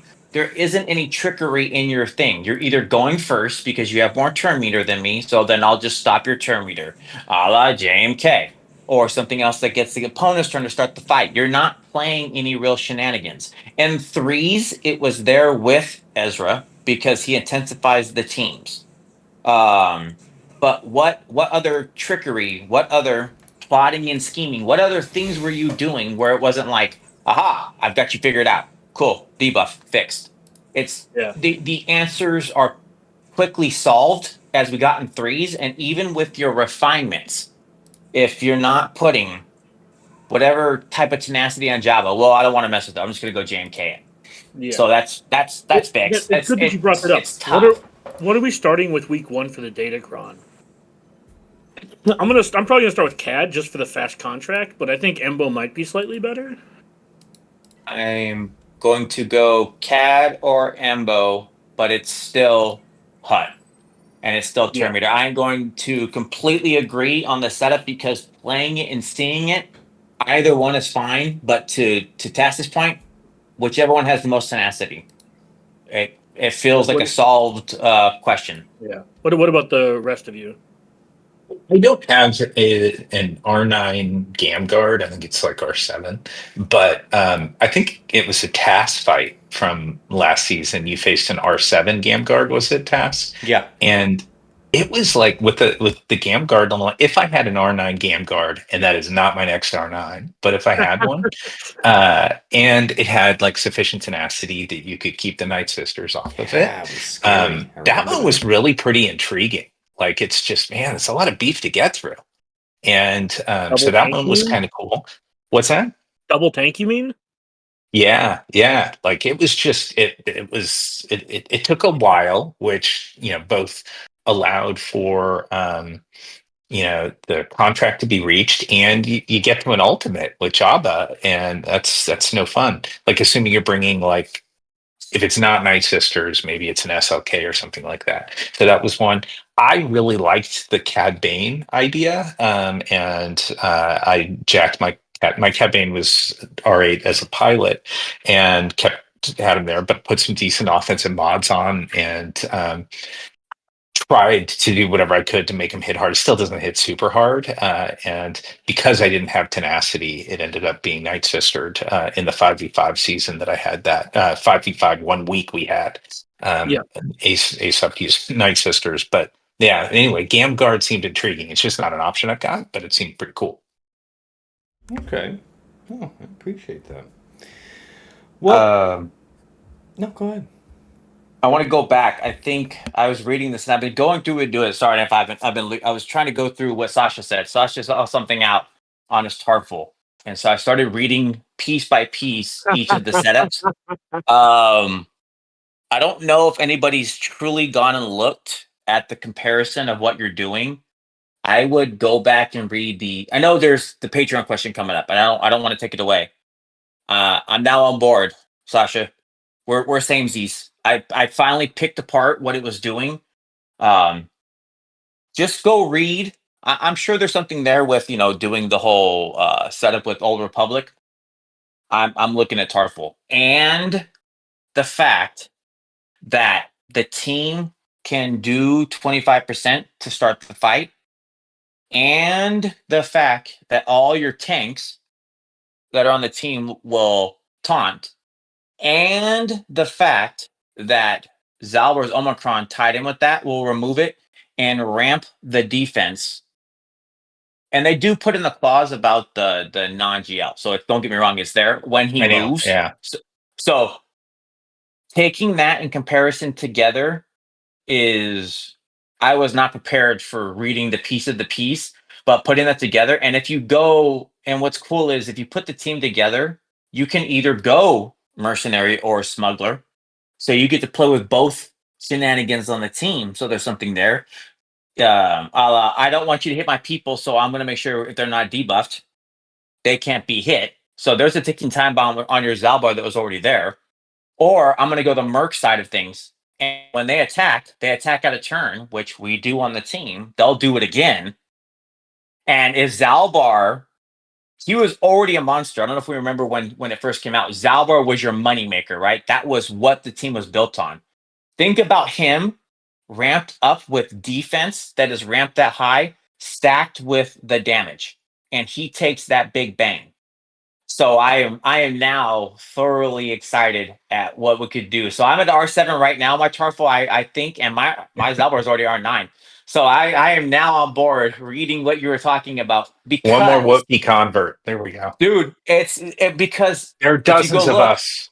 Dude, there's Bandor right. has the a future prod. is now. Dude, it's crazy because you could put a Vet Smuggler. If you go look at what Vet Smuggler's Cron does, there's mission as well. So you can play the game now and saying, I'm going to flex how my Wookiees are doing, and you can't disrespect them because this Omi is nuts by comparison with the Tarful team and having a Smuggler Merc setup, depending on which way you want to roll. So this is some stuff where it screams, Sasha. It screams like I have flexed and changed one thing.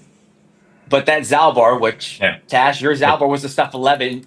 Before it was cool, Tash had an awesome Zalbar. Putting that to use now and getting to play with the team, that feels fun. It feels good, man. It does. I mean, to be fair, sorry. To be fair, Tash had a really nice Zalbar, and it still hasn't taken a turn since 2018. But now it gets to because it's got 25%. Bitches coming. I know. Sasha, I think Sasha got it. Yeah, he used to be a sack of fucking bricks, man.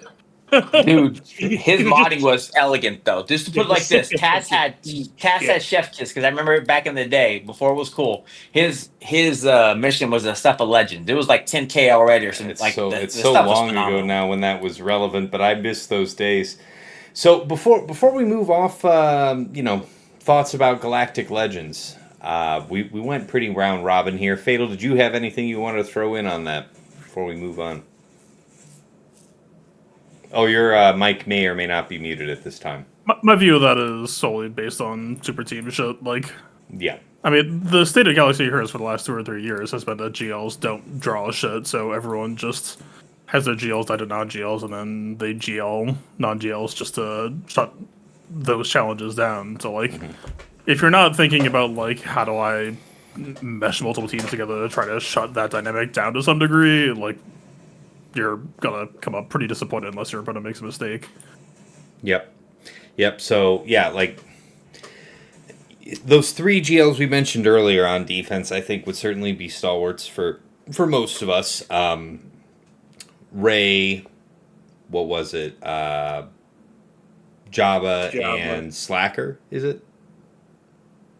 I Who's think the third? SLKR is going to be hurting really fucking bad from not having Darkside Bulk anymore. So that's what Like, I'm thinking about, like, the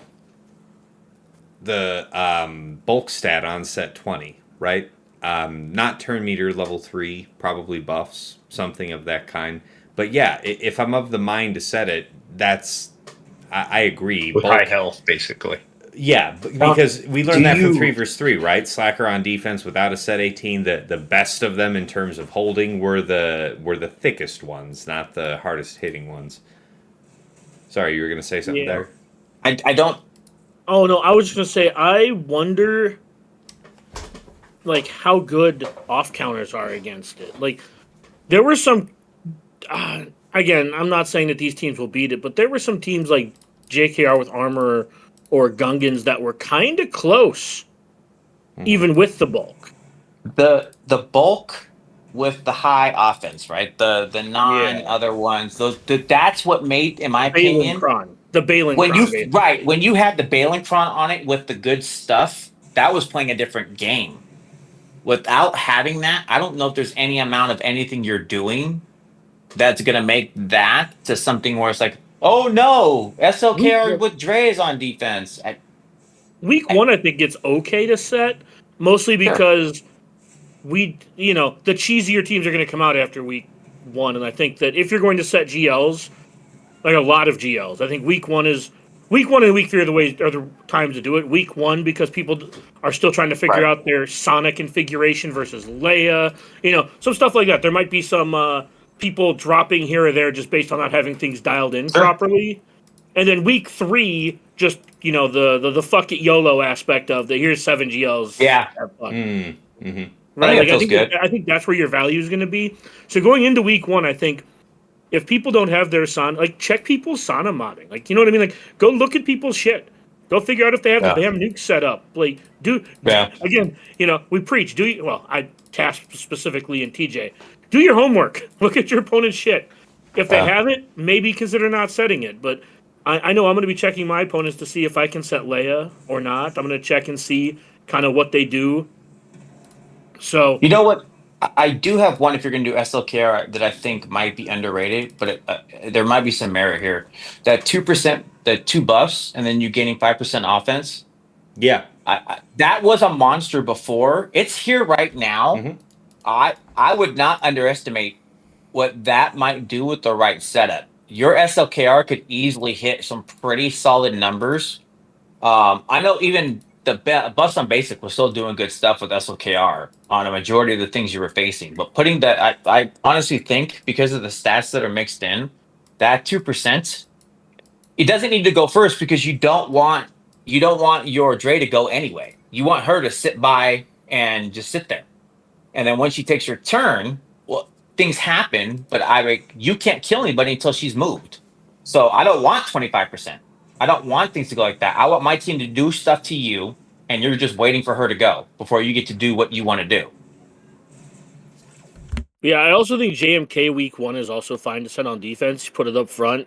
Go look and see if they've used off counters against it in the past. You can try and use it to tax something. I don't think it's a great team to set, but yeah, week one I think it's fine to try and tax. Because I'm going to be honest with you, going into 5v5, one of the GLs I don't really have a use for on like TJ, remember this last season, like he was a flex for me on offense all season. I never Yep. really had a use for him.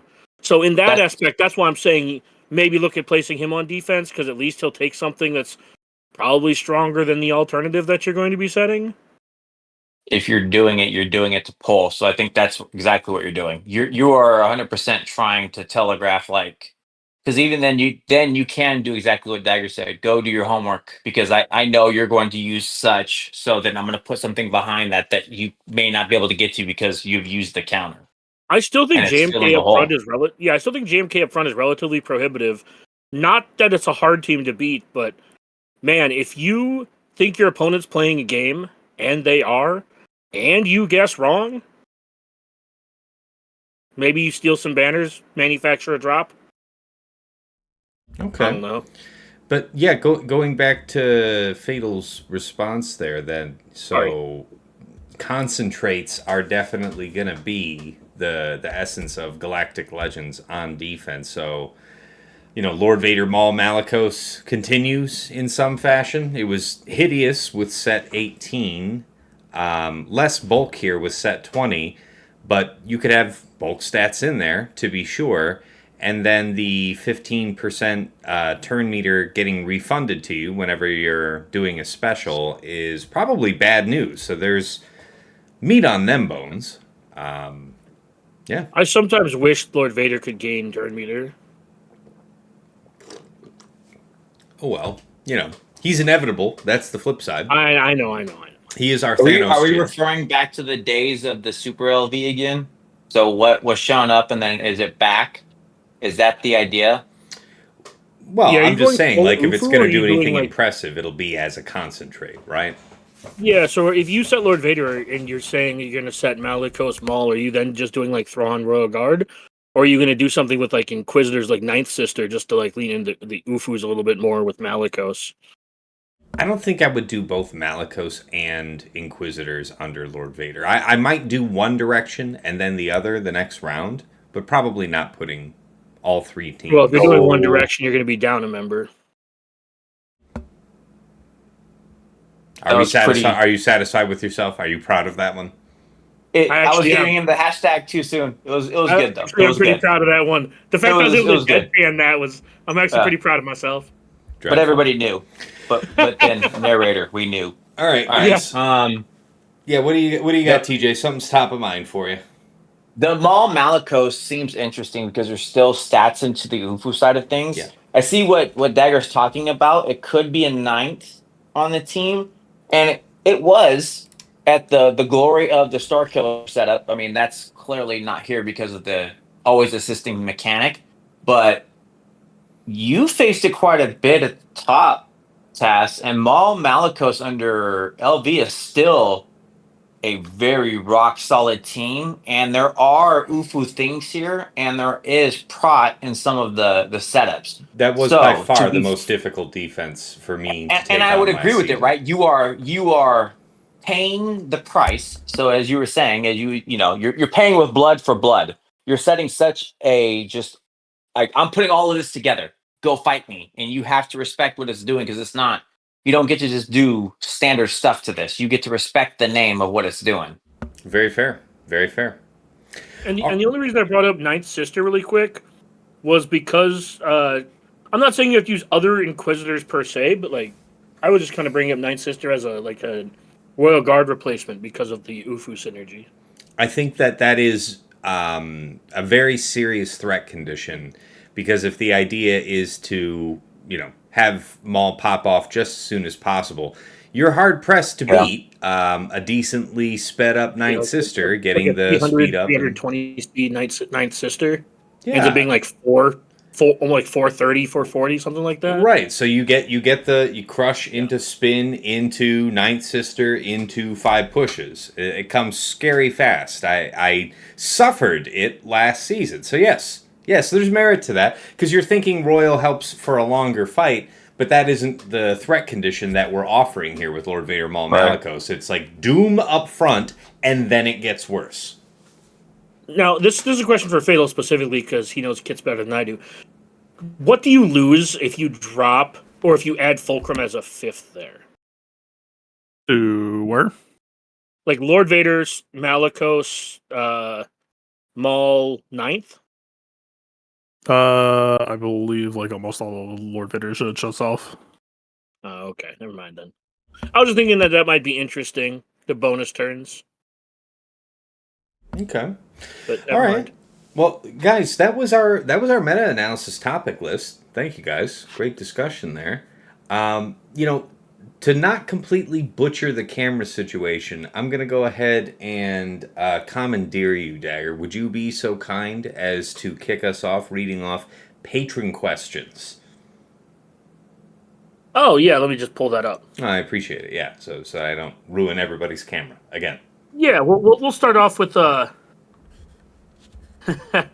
All right. From the Lost Womp Rat, do you think the 5v5 Zalbar Omi will be worth it on defense or offense? Yeah, Sasha, do you think the 5 vs 5 Zalbar Omicron is going to be worth it? Or no, specifically on defense or offense. Where would you start with it? I guess I would say probably D. But we obviously talked about the Wookiee option. But I think any place you can get a pre-taunt, and particularly one that that is beyond reactive. Like it's reactive, proactive. It's just plain active. I genuinely think with that Omicron that Zalbar is probably up there with the very, very, very best tanks in the game. So I would say if you're not going to set or use an old Republic squad, which I think some people will be tempted to do to try and draw on the 5v5 stuff. If you're not doing that and you look at your board and you don't have Zalbar deployed someplace, really think about it. Because I bet it's so versatile. I think it can be added to a ton of stuff. He fits the current Merc meta. There's even a level 3 that's particularly nice for him right now, that gives him prod up whenever you put dots on, and he's putting dots on all the time. So I think I'm wrong, he's versatile. He can go on a Ray team, right? And that first clause still works? Absolutely. He can go on a Ray team. He's you lose. He could conceivably. I don't see a ton of advantage, but GL Ahsoka is one that doesn't lose a ton by adding a non-Spectre to her squads. He could be a really nice off tank there. Probably not where I would go, but again, it's just high utility. Cash, you are muted, sir. Yeah, just something that just jumped out at me looking at this. Enemies can't gain defense up or stealth, regardless whether they're talking 3 vs 3 or 5 vs 5. So you just saying that there, Dagger, slap Zalbar in with your wherever your Exile Ezra is type of thing, maybe just to see what would happen. Because if you're accustomed to doing Leia Drogon to wherever you are accustomed to seeing Exile Ezra, you're going to hide your Drogon, and then, Drogon's not going to be hidden. And I wonder if that works out poorly for you. Also remember, too, that L3 cleanses light side scoundrels. And if he's the only other light side scoundrel, that could fuck with Starkiller. Okay. If she cleanses him on an AoE. So she takes the shock off, basically. I can see it. Just giving Fatal some more ammo for his L3 watch shenanigans. Well, the thing I'll say is that L3 Watt is specifically built on the idea being a solo scoundrel to mono tank. Oh yeah. Well, I fucking say that, but then I put in Nest in the 1 week that I was running it, and that was probably a fucking stupid idea. I should have stuck with my guns, but fucking whatever. But yeah, the whole idea is if L3 is solo scoundrel, then she always just cleanses herself. So people try to debuff to get the dodge off, and then she just immediately shoots it off and goes back to taunting. Yeah. Okay. All right, I think we got that question squared away. Sorry, what were you going to say there? No, I was just going to say, it's not like a doom team. It's more just like a cute little trap that is not that hard to break if you actually sit and think about it, but most people don't think so. Fair. I also do note that, classically speaking, Tarful gets beaten by Bad Batch. If you've got this Omicron on Zalbar and Zalbar's in the team, that ain't happening. That's done. No stealth. You can't gain defense up. They can't be dazed. What is it? What is the 5 vs 5? Allies are immune to daze and exposed. Only Forget if all about it. Light-side Old Republic allies. Hey, good catch. Old Republic and the leader is not a Jedi. Okay. Yeah, conditions. Sorry, I just wanted to. Conditions. Fair enough.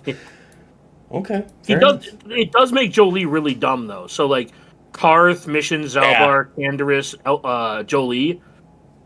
that only makes Jolie really dumb because now Jolie revives all Old Republic characters. Yeah. So are we talking about a Trolley Karth team?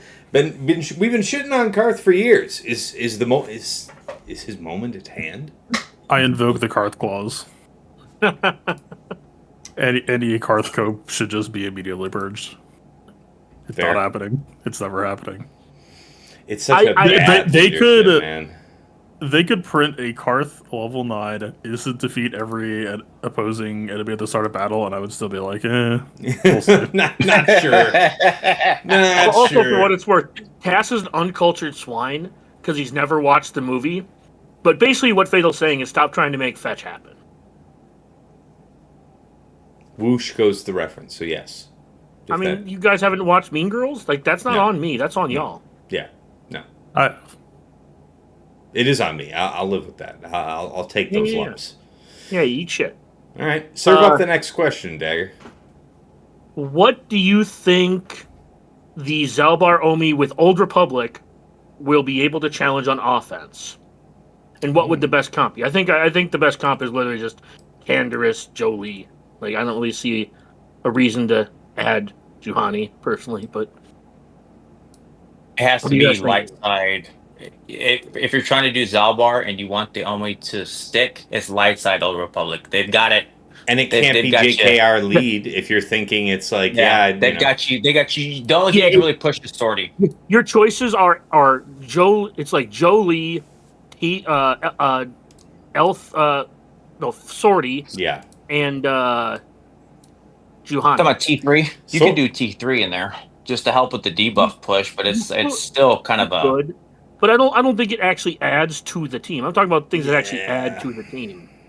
Yeah. But it's like you're looking at like Sortie and Jolie and Juhani. I could still see Bastila pushing the team, the old school combo. But again, to what does it kill? Yeah, that's a. I don't know. I don't know what it's going to do on offense, Womprat.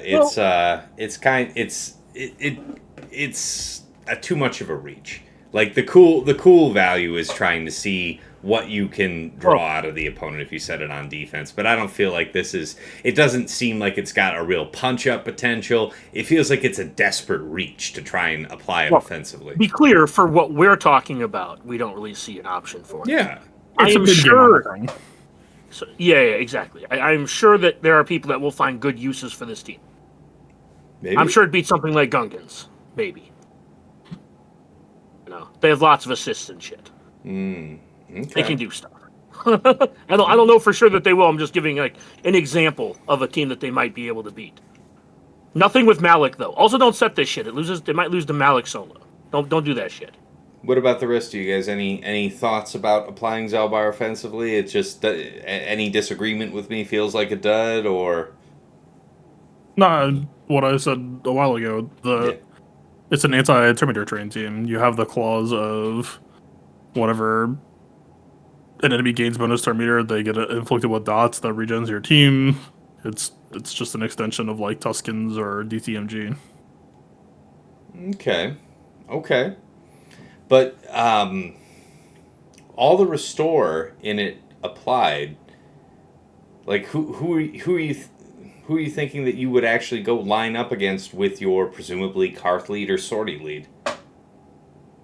Look, man, we exist in an era where people post absolute dog shit so they can hold 30 squads. So just keep your. All right. Yeah, all right. That's fair. And you know damn well you fought a Phasma lead team like last season. Like, you know damn well you I did not fight a Phasma lead. I fought many slackers with Phasma in it, but not a Phasma lead. Just look at teams the way that you look at teams with DTMG. If you're like, well, they posted this squad. I like that. It's a Terminator trained squad. Fuck it. Yeah, we'll see what happens. Tusken, I feel like that's a good comparison. I think that nails it. Like Tusken, DTG, all of those teams that like you want to do something. That's cool. You're fine. You can do that. I think we can all agree this probably beats something like CLS on defense, right? Like if your opponent's going to post something like CLS, this probably has legs. Maybe. Depends on who. If somebody just gets brapped off rip by Han. That's fair. But yeah, all right. I think we got that one covered. What's next? From Sheepdog, what is the Sana team in 5v5? Ooh. good question. So whether or not it's under Bam her lead or own. Sana lead. So the question's What are we pretty looking at? flexible. Defense or offense, under her own leadership or not. What are you guys thinking? Probably, I'm inclined to try under her own lead because I have all of her ensemble characters reasonably well set up. So I'd like to see if that buys anything. Otherwise, we saw from 3 vs 3 that she was very effective at causing wrinkles as a member on some teams, but that doesn't feel really like- speak to me. Go ahead. I'm gonna throw a couple different ideas I was thinking about with her because to me, And while you're honestly, speaking, I'm she going to doesn't run have to grab be. coffee real quick. She doesn't need to be in the lead.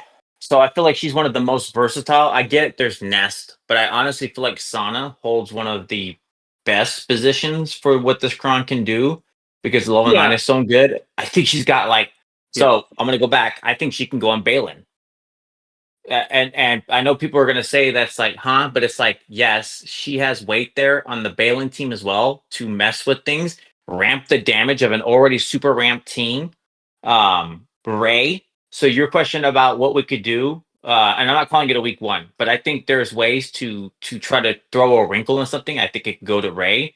She feels like she can go to so many areas and really do and change the fight somewhat, and that to me adds a lot of merit. It could be particularly interesting with like a Balin squad, Balin Shinmarok, and you throw like a no potency added Canderous, and you have a level 6 Retribution Merc, and every time you touch Canderous, he's going to be responding, and he is very low natural. Other than his unique, he has very low natural potency, and every time a debuff is resisted, a Marok's unique gives turn meter to all the mercs. So you could see, TM trained that Sana is like just. But there is an offense. inherent limit there, right? Because isn't it Canderous' basic does 3 attacks, it goes tap, tap, tap, and on the third it applies 10 down. So just The put first Hondo. one applies 10 down, doesn't it? Why Is it? I thought it was a third. See, I don't understand why Hondo isn't your 5th in there. He's already a monster as it is. Attacks for a third time. If I the enemy had protection before this attack, Canderous attacks for a third time and inflicts tenacity down for 2 turns. Yeah. So I think the spirit of this was, what is the Sana Cheese team? Not that these aren't great answers, but I think the spirit of this question is, what is the Sana Cheese team? For like Leia. And to use Sana to counter Leia. I don't know much about that. Enlighten me. I don't either. Probably Bam lead, like Bam dash Sana. There are a couple extra things. Okay, so it's a bird's exploit. I think I know you're talking about the nuke, but honestly, with the setup right now, I don't know if you need Sana for the nuke. I know that they're talking about it can be done. But yeah, to that question, I guess, sure. Fatal, got anything? I don't use these teams. Okay, that's fair. Yeah. We'll find out together. So I'm looking at the question: what is the 5v5 Sana team with her Kron? Seems like what is she on, or was she a part of? Not necessarily the Luke or the Leia nuke or whatever it is, but more sounds like where is Sana at? Because but I still feel like I appreciate Dagger's interpretation, because surely somebody their first question would be, I've heard that this is possibly like I've heard about this team nuking Leia. So that would be my first question, is that would be indisputably the highest calling of that team to go and just punk a GL. Yeah. So yeah. Yeah, obviously the question is verbatim, what is the 5v5 Sana team with her Kron? So I didn't phrase it probably correctly, but I interpreted it in such a way initially where I didn't think, and then I reread it and I'm like, oh, he might be talking about this Leia counter. So it's a BAM. Okay, yeah, fair enough. So if we were assuming that we're going to try this Leia thing, Sasha, you were saying it's going to be something like BAM, Sana, Dash, who and who? I believe it was already being used. We should be able to see it from last fives, because I thought it was already the team should already be out there, because if I'm not mistaken, people were using it. week 3 of 5v5. Let's see what we got. Could be wrong, but that's where I was saying. I know Solo talked about it, and then there was brought it up. But yeah, as far as I was, just lay a lead and then look up counters against Leia. Yeah, I mean, typically you're going to want like IG-11 in there to make sure that you dispel like days and anything that's going to prevent the turn meter gain that ramps offense. And then I would guess the 5th is probably a tank of some sort. Just put Sana on the attacking team. Yeah. I was thinking it might have been at the top. I heard it was Beskar though, so you are correct. No, I heard that it was Beskar lead. Yeah, I mean, when you look at trying to game the Sana there it is. level 9, Bam's lead is IG-11. Yeah, there it is. And IG-11. Yeah, Bam's lead is an important element because Dash gives you the TM, but only on crits. So here it is, though. So it's Sana Kron, max health damage level 3, so Amp Bag level 3, Long Tech Smuggler level 6. And then what made this successful? It had big chunk of crit chance and then some health and protection. Nothing too impressive stat-wise. This one was a withdraw after a minute. And what's different here? Oh, this is the same person, it looks like. Same Kron. So how do these teams differ? They're the same composition, so how is the Kron different? Set 19, riposte, bulk. So this, interesting. Defense penetration up and offense penetration up is the big difference. Oh, and just stupid resistance pen. Yeah, not this not one. This is no slouch either, though. 235 and then 22% offense. All right, so sample size of 2. This was done exactly twice last season, assuming that minimum relics is 7. I guess I can dial it down to 5 and see if that gives us a little more. No, it's still only 2 attempts done. But anyway, if you're looking for an early idea on what that offensive composition is, there you have it.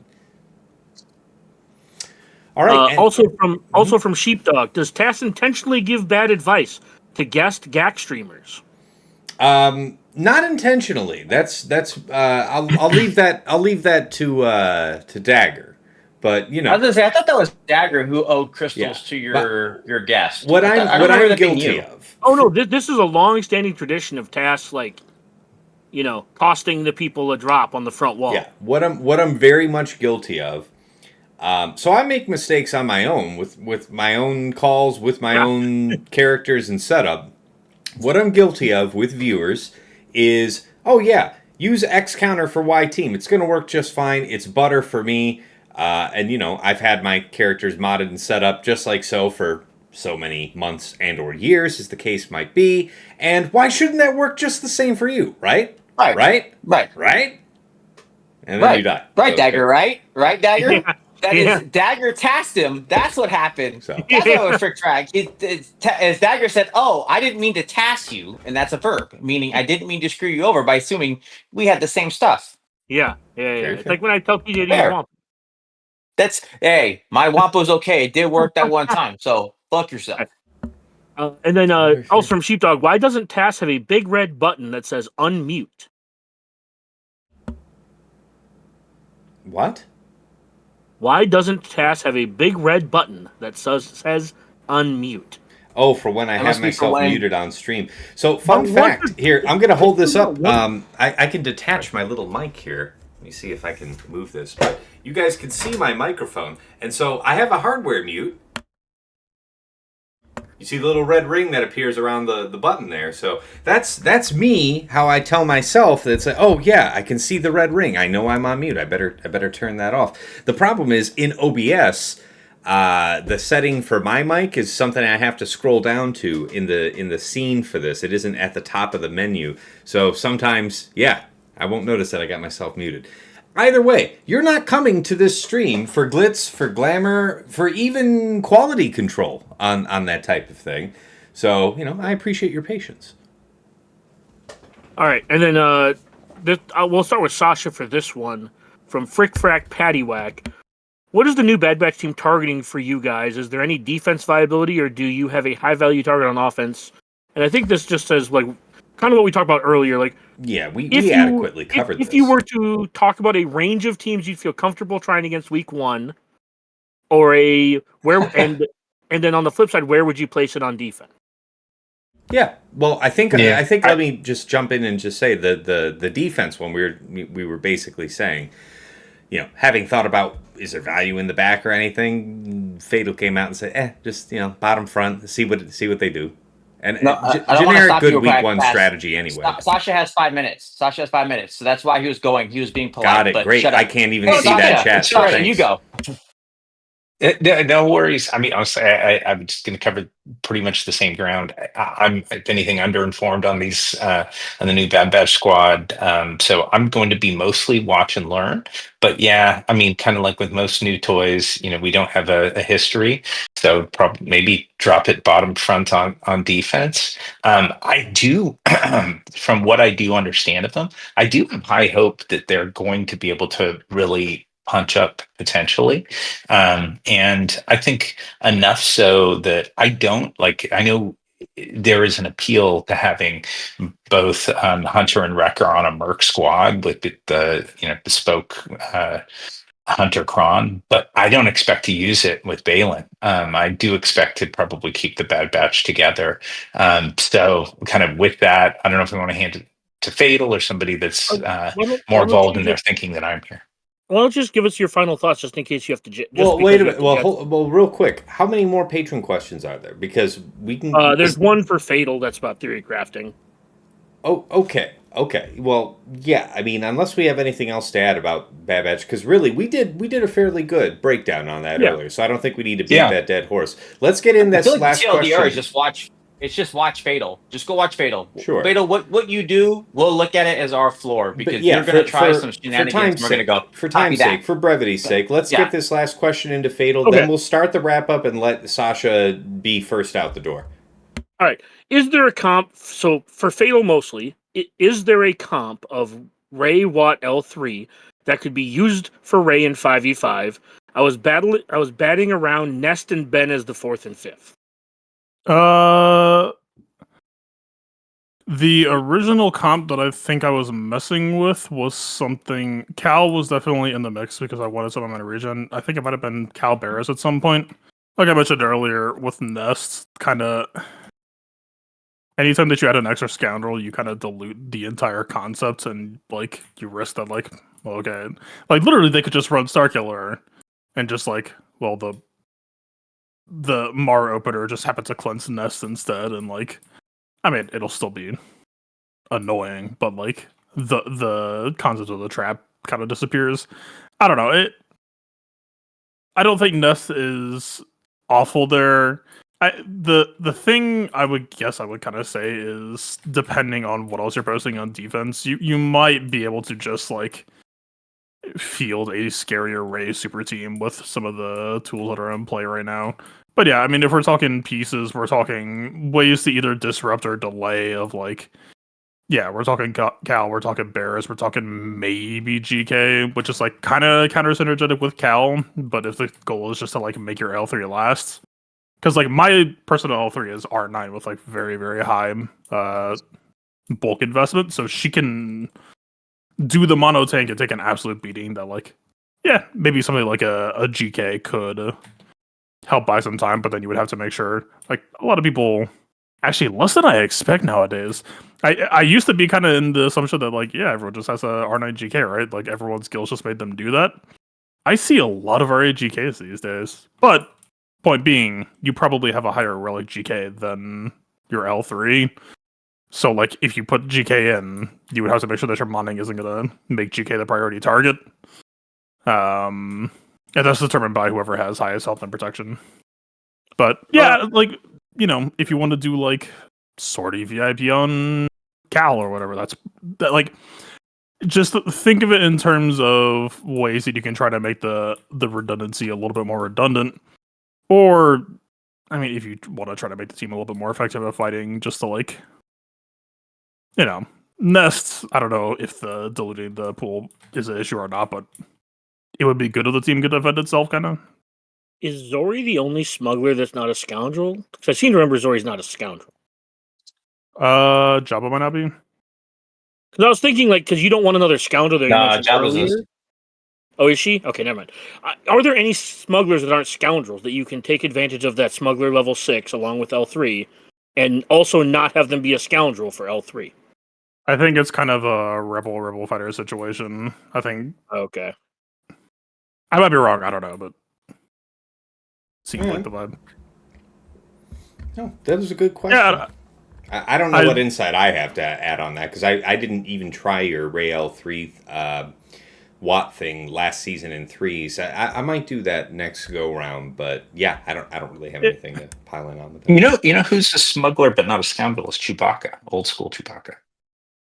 I'm not out here trying to like say it's some miracle team. It's literally a team just to Oh, like. he's a scoundrel. Never mind. Yeah, he is. Yeah, I was just trying to think of a way for you to have your cake and eat it too, with a smuggler cron and not have them not be a scoundrel. Yeah. Yeah, I don't know. These are the types of questions that I don't really have answers to until I immerse myself in the season. And that doesn't happen for 6 more days usually. So I'm not sure, but yeah, it's not Monday at noon.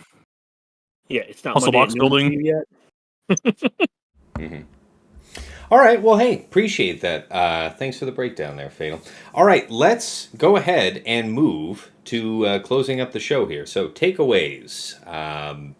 We don't have lessons learned here for this preview, but since Sasha's got to hit the road, your parting words to the people, what you're looking forward to most, the last kernel of wisdom on your way out. I guess it's just kind of that recurring theme for anybody that certainly has reached this far as a listener, really enjoys GAC and is pretty deep into it. And I think we are in an extreme stage of like super team, throw tons of stuff together, don't hesitate or feel restrained by conventional factions or conventional comps because I'm always struck when we go from threes back to fives, how few teams you're actually getting to set. And so I think to enable viable defenses, I just like get creative juices flowing, come up with combos that are as different as possible, because I think we're really going to have to scrape and claw for defensive viability, some degree of surprise. So that's the general theme that's sort of top of mind for me right now, with where we are. All that being said, we're going into a first week of a new season, even though there's some familiarity with the Datacrons. The first week is always the messiest, and then you have this the opposite of entropy happen, and stuff just starts to gain order and counters get nailed down. But I would still say just get creative and throw stuff together that people won't expect as much as possible. So that would be my 2 cents. I appreciate it, man. Well, yeah, if you've got a Scoot here, thanks for joining us, as always. Take care, you guys. I'll see you soon. All right. See you, buddy. Care. And obviously, see you this tomorrow. is going to destroy the camera situation, but I'm sure we'll make it work here for the end. How about you, Dagger? What do you got to say to the folks? What are you looking forward to here? Your hopes and dreams. Let's have it. I'm looking forward to week 2. Aren't you just week 1 is kind of going to be a throwaway for me for the most part. Not that I'm not going to try. I'm just saying, as far as like, I will be taking like no risks week 1. Okay. I'll be one of those filthy people, probably saving 6 or 7 GLs. You disgust me. Look, man, I probably won't have the time to do as much scouting as I'd like, and the easiest way to counteract that is to just set teams I think that they might strip some banners on, set some turn meter trains, and just make sure I can just concoct everything on defense for 65. Oh, very good. Very good. All right, TJ, how about you? We're heading into week 1. What are you looking forward to? What's your final word to the people? I've got some ideas I want to try. So I think we talked about a lot of them. So anybody who actually got to pay attention and listen through, I think there was a lot of good ideas thrown around.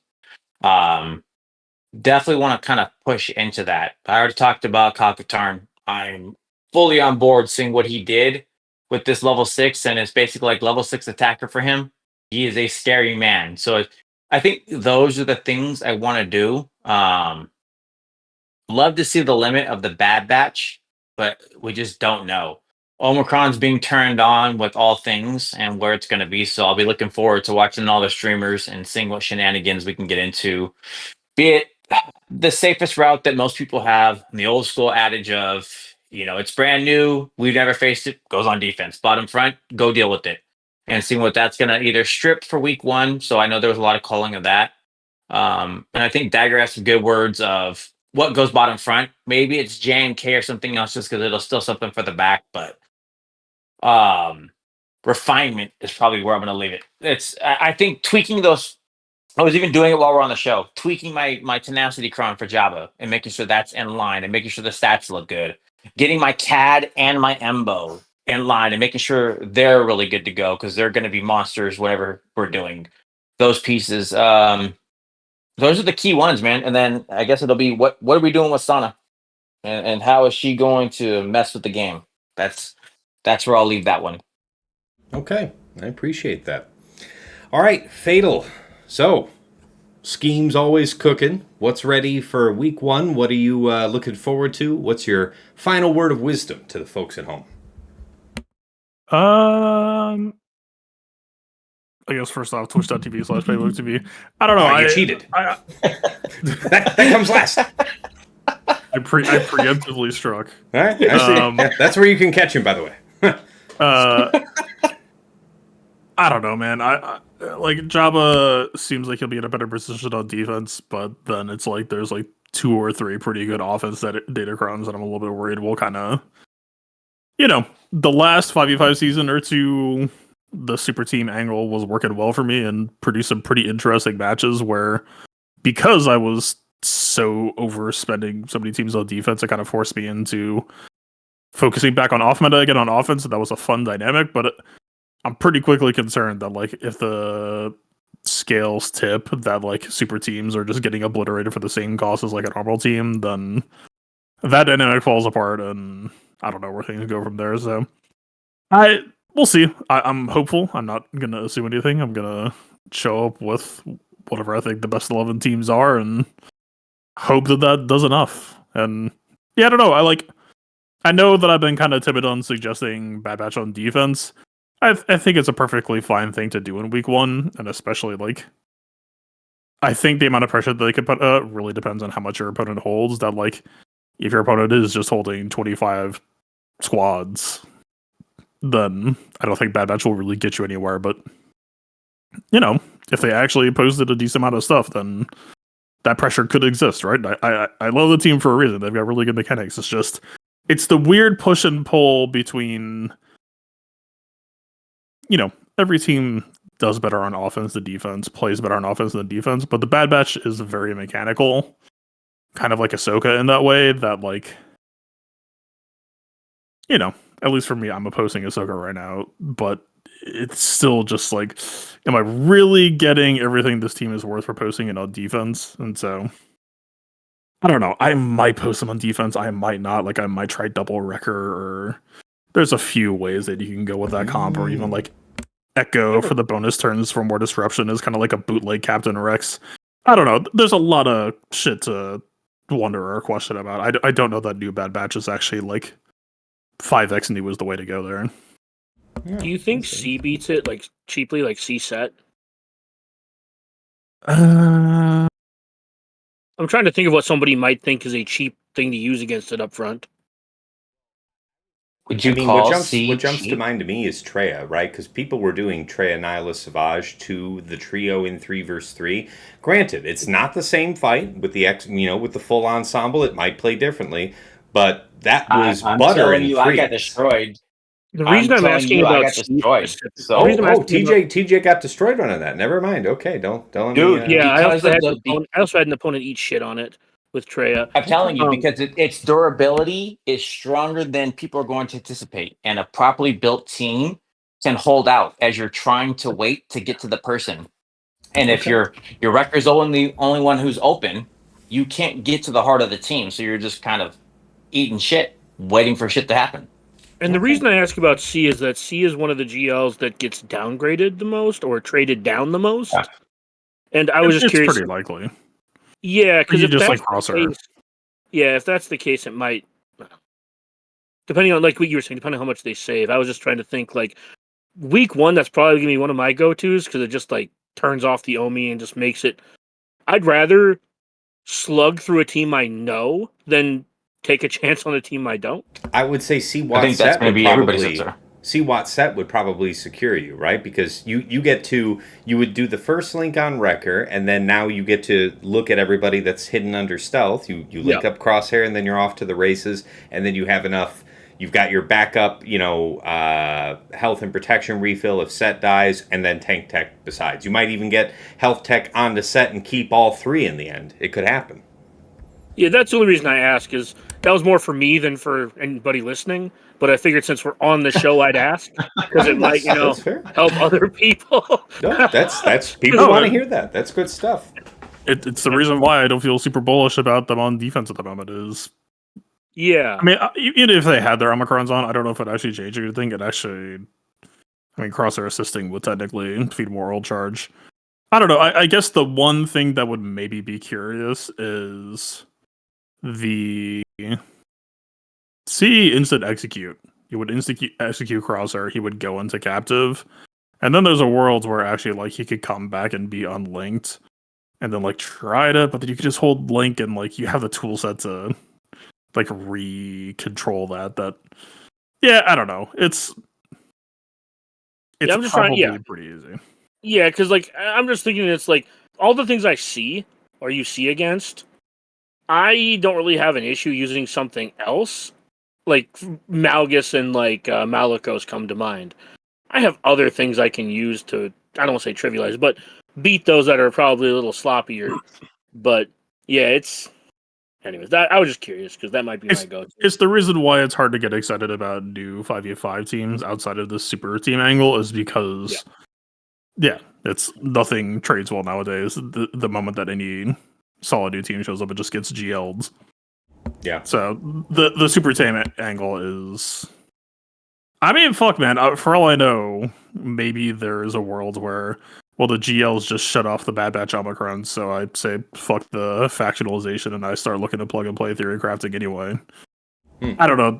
That doesn't mean that you necessarily find anything, but, you know.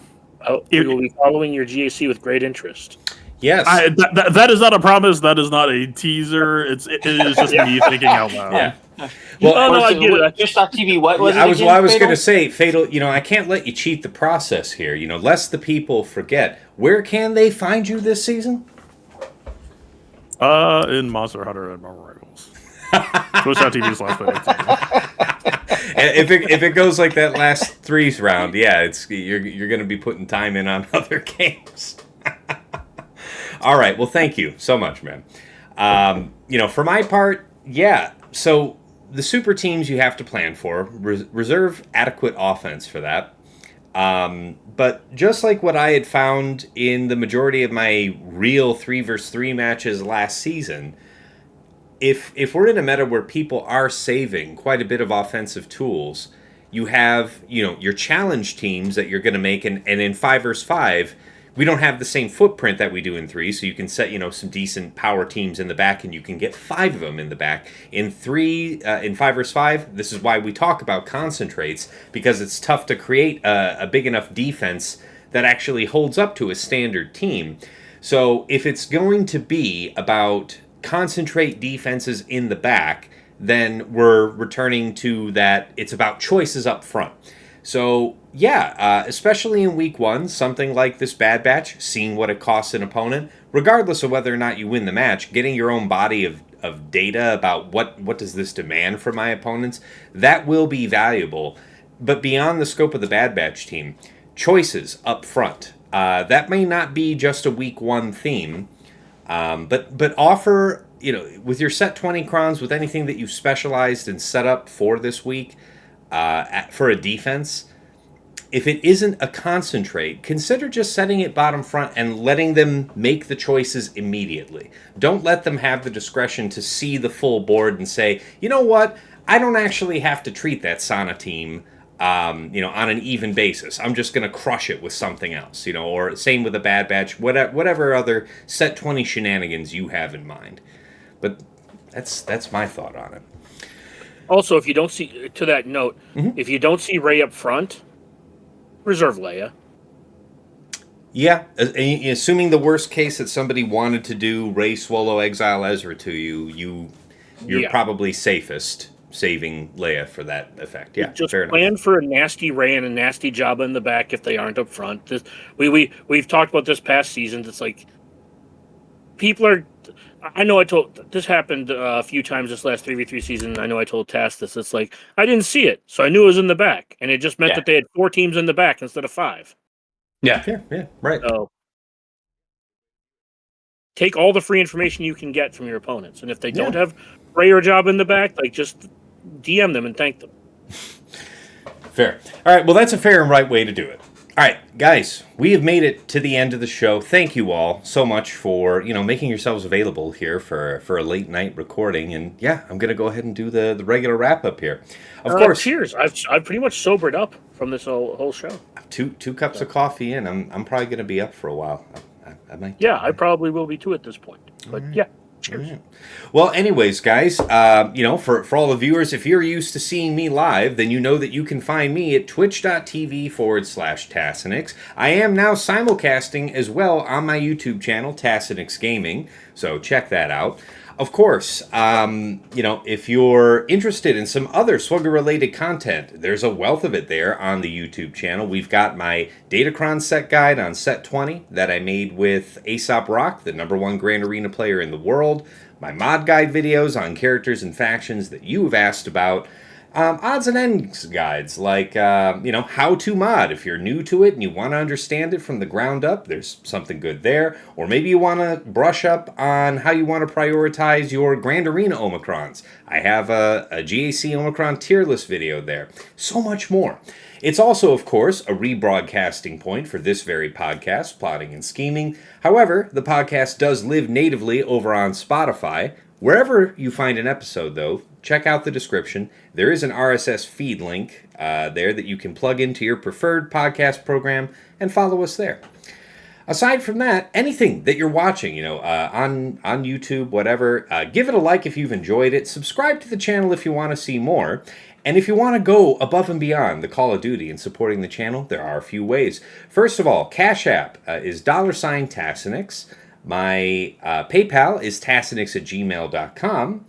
And if you want to get some enhanced scouting tools, get early access to some of my content, be able to hang out with me and my dedicated crew of GAC, madmen aficionados, you'll have to check out my Patreon, patreon.com/Tassinix. Oh yeah, another fringe benefit is you get to submit questions for these in-between episodes. Yeah. But anyway, check out patreon.com/Tassinix. Any upwardly mobile Grand Arena player has something to gain from checking it out. So is my belief, anyway. At $5 a month, you enter the TAS House at VIP access level, where you get early access to the Plotting and Scheming podcast. This is coming out to the public Fridays at 8 a.m. My patrons are getting it as early as Tuesday night, within hours of us recording, so that's usually going to give you a leg up on the first round of the week. In addition, you get early access to the Datacron set guide videos, and of course, dedicated text and voice chat on Discord, where you can usually find me lurking, so pop on in, say hi. Thank you so much to Andrew, Banja, Deadpool Kyle 28, JJ's Productions Twitch, Jobin4527, Johnny B. Ottawa, Miasmal, Mus Ross, Ray's Malbus, Sam Vimes, Sheepdog 47, Squed, Stark Strategy Gamer, Sweens 14, and White Wolf. Moving on up to the $10 a month tier is VIP Access Plus, where you get a bundled Patreon access to me and to OmegaBot. I have to breathe a second here. But, at the start of every one of my streams, I show an OmegaBot report on my opponent. No other tool gives such a powerful at-a-glance sense of what your opponent is about, offensively and defensively. Anybody can use the tool for free to pull their opponent's last week of history, but patrons can make a custom report with any number of weeks. You get a downloadable HTML version of the report with links that you can click that take you right back into swugga.gg or Insight, whichever one you use. Just helps you drill down further on those specific questions you've got about that opponent. Thank you so much to Dobby, Esh Sotnikam, Snack Attack, and Striker. And then moving on up to VIP Access Premium, this is $15 a month for the Double Bot Bundle. Some say the greatest value swugga bundle in the game. Because you get a Patreon access to me, to OmegaBot, and to Hot Utils, the #1 tool for your mass mod management and loadout creation. You can easily move between TW, Grand Arena, Raid, whatever your mode is, in just seconds. You can switch those mods out. You can use it like TJ and Fatal do to comprehensively remod your roster. You can slice through a backlog of mods in seconds, to say nothing of all the TW functionality. Thank you so much to Argots, Arge, Duckstab, Darkhug, Frick Frack Paddywhack, General Milan, Ibanek, Kev, Quig, Saldag, Sir Boss, Sophus, The Lost Womp Rat, Wilco, and Zoltre for taking that offer. And of course, at the top of the heap, Ingesters Club Elite, the one, the only Nomad's Reaper. This madman pops in from time to time on my streams and we'll just go gangbusters with it. He'll drop hundreds of subs, thousands of biddies, all in one go. Incredibly generous support over the years. Thank you so much, man. And of course, last but never least, our special thanks. First up is Yoda Force, one of my original supporters way back in the day, bought me the mic I'm speaking to you on right now, and actually, it's starting to approach the end of its service life. It's been knocked over God only knows how many times by my daughter, by my cat, and let's be honest, mostly me. But nevertheless, it's served me a long time since the beginning of this stream, and Yoda Force was the guy that hooked that up. So even though he has long since quit the game, we wish him well from the other side. To Mrs. T, my wife, thank you for all you do in the background, whether that's, providing me with alcohol so that I can debase myself on stream, or just keeping our daughter from ripping our home apart brick by brick while I'm tied up trying to be halfway decent at a phone game. Thank you. And last, to Dagger, TJ, Sasha Aisha, and Fatal, my co-hosts here on Plotting and Scheming. Gentlemen, as always, it's a pleasure and a privilege to record our show together. Never mind that, we all have very busy work and personal lives, and it can sometimes be a challenge to get everything scheduled and lined up right, but damn if we aren't getting it done nearly 2 years in. I learn from you guys every week. Our viewers learn a lot from us, lots of great conversation around the show, and I have you all to thank for making it what it is, so thank you guys so much. Moving back over to the main scene, we've made it here to the very end. Good luck to you in your preparations here for week 1 of 5 vs. 5. And until next time, it's been real. It's been awesome. It's been real awesome. Take care.